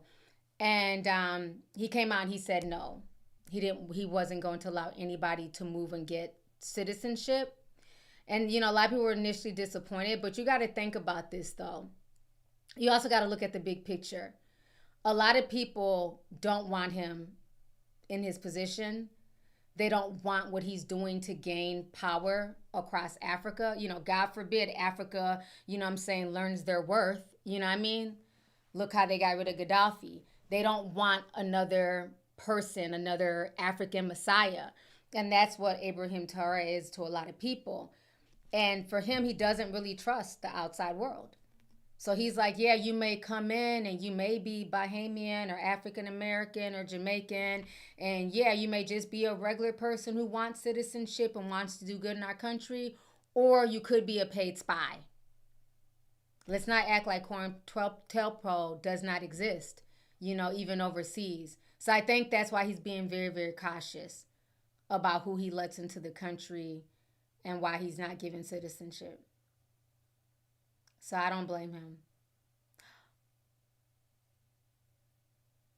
Mamdani won the New York mayor. Oh my gosh, did he really?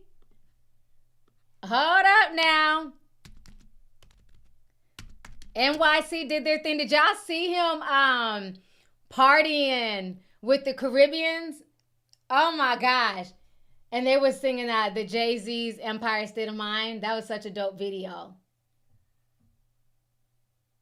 Ooh. Cuomo don't look happy at all. Oh, Trump gonna be mad. Wasn't Trump saying that he bet not win? New York said, okay, next. Let's play the video.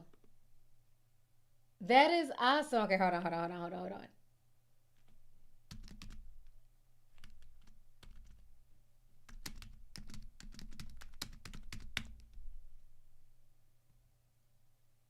Yeah, New York needed something new.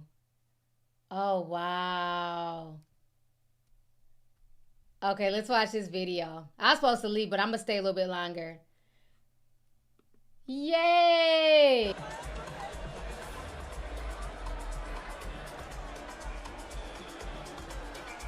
Okay, looks like he already gave the speech. Oh, this is a 2-hour stream. Let's see. Live stream. I'm trying to find him talking. Let's see. Just something short and sweet. Let's see. That was a day ago, 2 hours ago. Okay, 33 minutes ago. I do want to bring in here Richard Gordon, political analyst and host of Unconventional Times, the podcast. Thank you so much for taking the time to be here with us today. I think change has got the upper hand. When we go kind of on that same topic here, one thing that stood out to me that I wanted to ask you about, President Trump put out that... Okay, I'm going to need you to be crunk. He done won. All these are live streams. I'm just trying to find a video of him talking. Okay, 4 minutes ago. Let's see. NBC News can project at this hour that the winner of the New York City mayoral race will be Zohran Mamdani.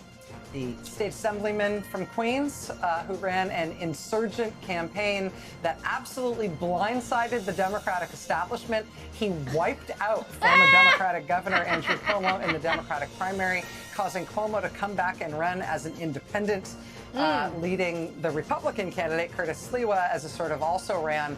But NBC News can project that Zohran Mamdani will be the next mayor of New York City. He is not, despite popular impression, will not be the youngest man ever elected governor of New York. There have been some younger than him, but this is a very big deal, and this will have, even though New York is sui generis, New York is its own thing, this will have political shockwaves around the country for the Democratic Party and for the way the Republican Party likes to talk about the Democratic Party. It is worth noting that Mamdani. That is good to hear. I'm like, man, New York, we're proud of y'all. That is so good to hear. Wow. I know somebody gonna be pissed, honey. So New York said they was tired of the same old, same old. I'm glad that other lunatic is out of there. And I don't even know why Cuomo even came back. Child. Yeah, New York did their thing. That's what's up. Let's see here.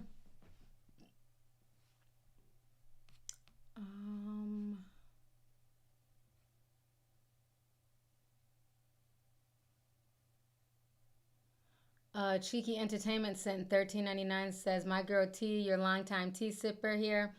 Happy to see you back in good health. You look beautiful in pink. Lip color popping. Disappointed in our government too. I'm worried for the years ahead. Thank you so much, sis. I appreciate it. Thank you for the support. Yeah, it's a lot going on. You know, all we can do is just stay prayed up and just stay aware of everything and stay prepared. You know, we've been sounding the alarms all year. You know, prepare, stack up. It's about to be a cold winter, and that it is. So thank you so much for being a longtime tea sipper. I appreciate you. Let's see here. Shannon says Saudi Arabia is funding Sudan. I could see that. I could definitely see that. Thank you so much, Shannon. Apricot Warrior sent $4.99, says, hey, Auntie, thank you for your positive lights cut you bring to us. It's needed for some eye candy to uplift the spirits. Look up Josh Houston's fine ass. Who is that? I'm going to look him up, too. And he better be fine.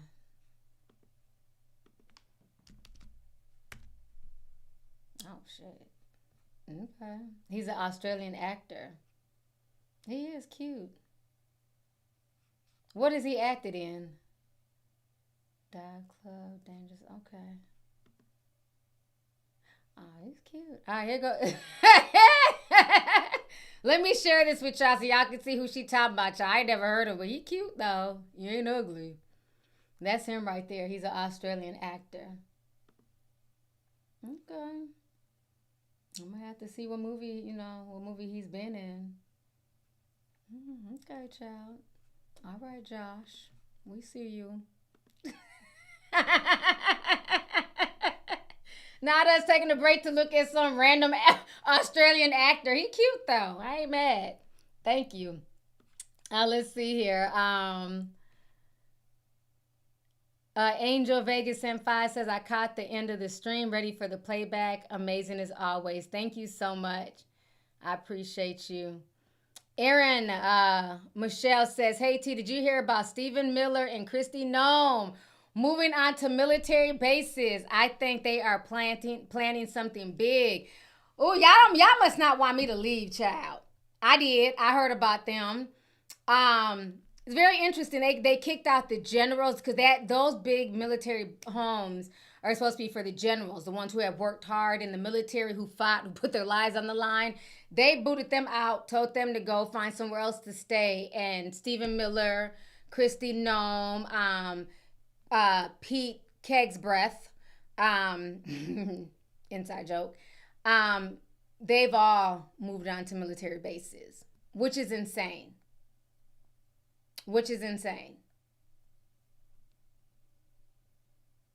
Does not make any sense.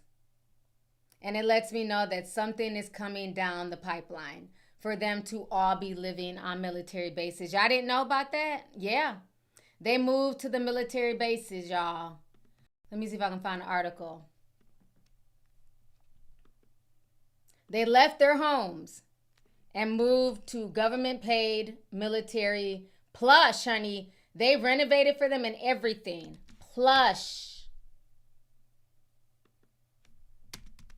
She says she's scared because people might be mad at her because of the ICE thing. Stephen Miller is just scary any damn way. I'm trying to find a short video about it. Trump team hides behind. Oh yeah, Marco Rubio too, I believe. They're all behind armed gates and military stuff. Here goes a short clip. I don't need nobody ranting. I just need somebody to just quickly talk about it. So let's just... Okay, here goes a short enough clip. We'll watch this real quick. Because I've been up here for a while.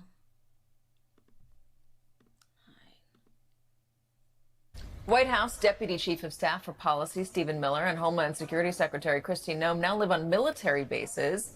They are among at least 6 senior Trump administration appointees to do so in the Washington area, leaving them both isolated from the Capitol they help govern and sheltered from political violence, but also protest. Joining us now, staff writer for The Atlantic, Tom Nichols, and staff writer for The Atlantic, Michael Schur. Michael, what's the deal with this? Well, some of these people had moved on to bases months ago. Marco Rubio, the Secretary of State, Pete Hegseth, the Defense Secretary, I think they just like the convenience of it. Some of this is because of concerns over security threats and increased precautions that were actually taken after the Charlie Kirk assassination in September. In the case of Stephen Miller in Northern Virginia, there was a protest group that was sort of harassing his family, putting out flyers with his address, chalking his sidewalks. Their family basically decided it was too dangerous after the Kirk killing. There's another senior White House person who we are not naming, who's moved to a military base since Kirk because that's... Sorry. Okay. Lots of excuses. Now, again, I get,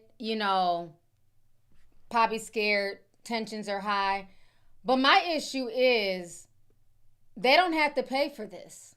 It's not like it's coming out of their pocket or they're paying, rent. It's free. It's all taxpayer funded. Isn't that the definition of living off of the government teat? But y'all ain't gonna call them out, but you're gonna call out, you're gonna do blackface and call out the EBT recipients though. They're literally staying, and it's hard to get housing on base for some people in the military, especially decent. They spent money renovating, making it a home away from home.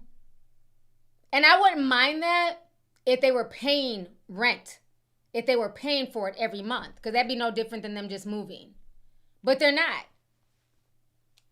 It's being paid for by the taxpayers. But y'all not doing think pieces on this, but you're doing think pieces on the young mom in the trailer. God forbid, she buys Twinkies with her EBT money. Because poor people, they don't deserve, treats. So, yeah. For y'all who didn't know. No, they didn't do blackface. Please don't. No. We were talking about this earlier in the stream. It was another, MAGA supporter, one of Charlie Kirk's friends. He followed her. She did blackface. I forget her name. They can write it in the chat. They didn't do blackface. It was another girl that did it. Let me see.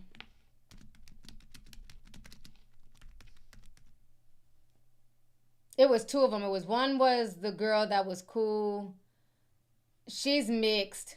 Then the other one was it was a few of them, few influencers. One was mixed, but she looks white. One was Charlie Kirk's friend, and then the other one was remember that girl that was pretending to be a trad wife, and she was saying the N word. She also did blackface too. I forget her name, but she did blackface too. So it was a few of them. They was having a good old time, I guess. Very weird.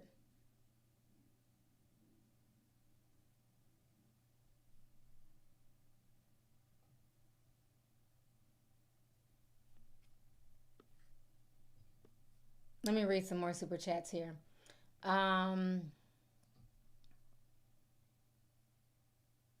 Candace Smithson, 499, she says, I'm a lactation counselor in a clinic.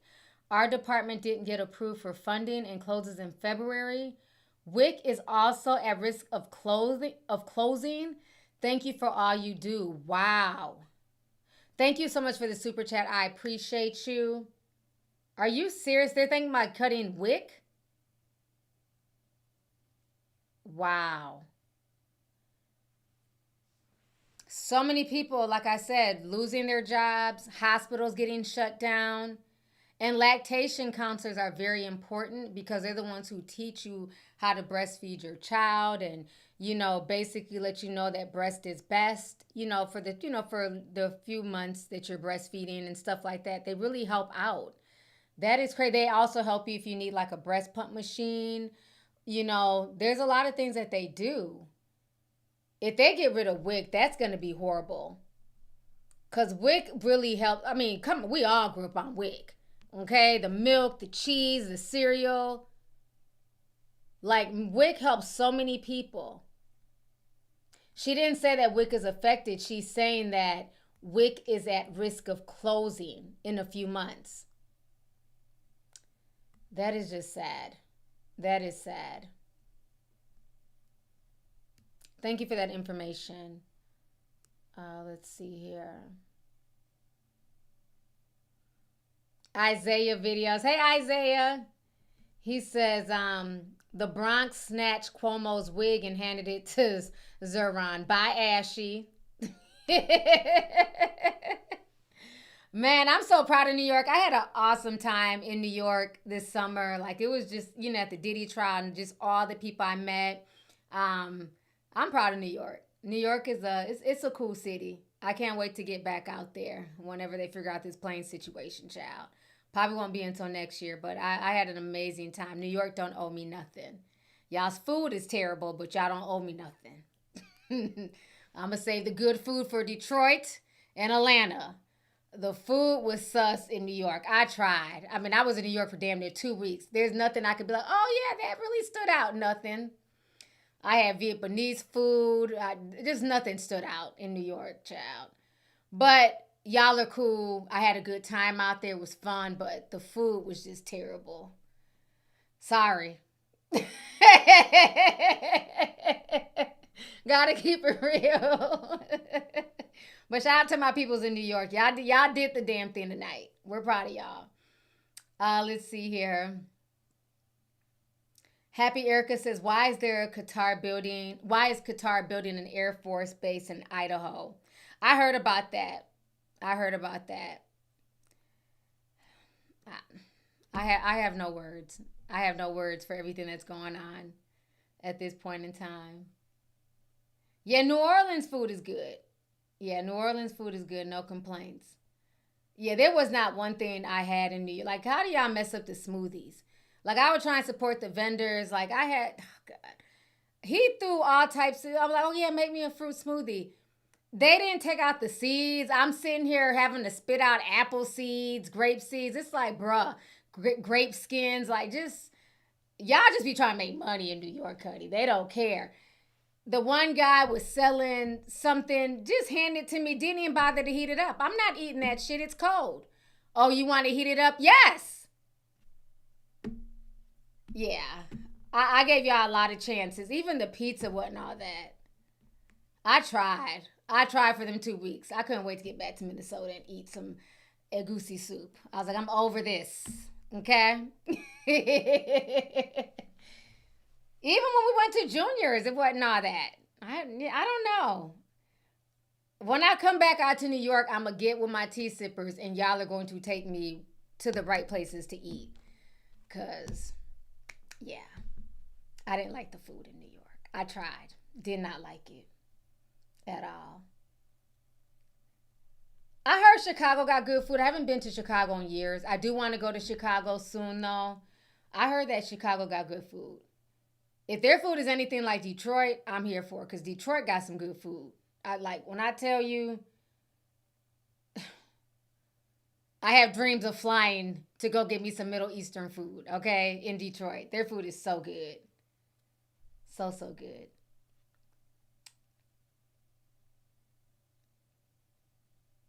Oh no, I wasn't looking for a goosey soup in New York. My mom makes my goosey soup, honey. We have Nigerian food at home. Okay, if I wanted goosey soup, jollof rice, more, and I eat that here. So no, I don't really eat Nigerian food outside of my house. You know what I'm saying? Like as far as like if I'm out of town, I'm not gonna necessarily be out of town looking for Nigerian food. I can just make it myself. So no, I wasn't in New York looking for a goosey soup. I'm sure they have a lot of probably good Nigerian food in New York. But again, where I was at in New York, the food was trash. Manhattan just does not have good food. You know, I went out to the Bronx. Wherever Dennis took me in the Bronx, that was trash. The few Asian spots I ate, just trash. There was no meal. There was not one meal I had in New York in them 2 weeks. I'd be like, oh man, none. So again, maybe went to the wrong spots, but I wasn't impressed. They made boiled shrimp for me in the Bronx at the seaside place. We went to some seaside place. She just boiled it in butter. I'm like, what the hell?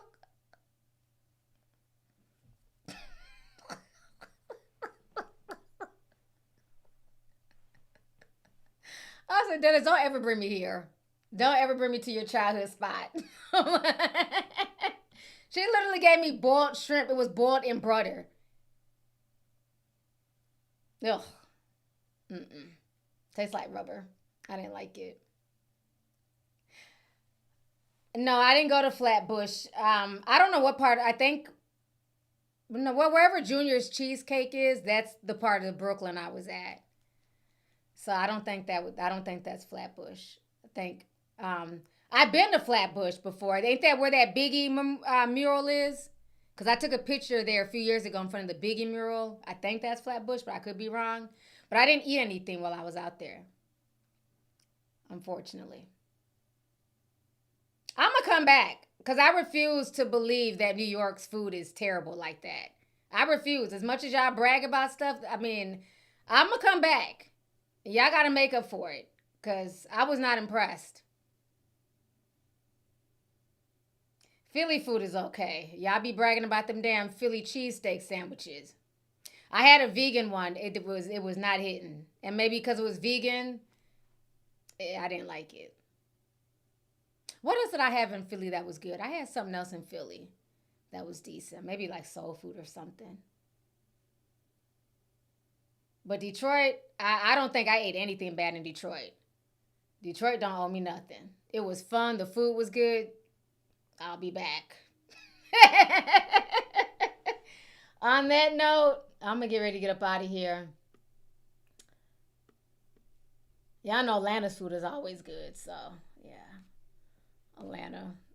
People like, yeah, ATL. Yeah, we get it. Atlanta has good food. We already know. Atlanta has really good food. All right, so I think I've read all the super chats, y'all. I can't believe I've been on here for 4 hours. I need a life. But no, this has been a good stream. I hope you guys were very much edified and learned a lot. You know, I hope I addressed a lot of, topics that are going on. It's just so much. It's so much going on right now. But like I said, just stay prayed up. You know what I'm saying? Stack up. If you don't have to travel, don't. If you don't have to be somewhere mandatory like a wedding or a funeral, I would just suggest not traveling. Just so you're not putting more stress on the TSA workers that are still coming in to do their jobs and on the FAA workers as well. Just don't travel right now until this shutdown is over. And when that's going to be over is going to be anybody's guess. At this point, who knows? So I love you guys. Everybody have a good night. Thank you guys for just joining me. Please make sure you guys hit this stream with a like, and I will make sure to upload this stream. So thank you for the reminder. Love y'all. Talk to y'all later. Bye, everyone.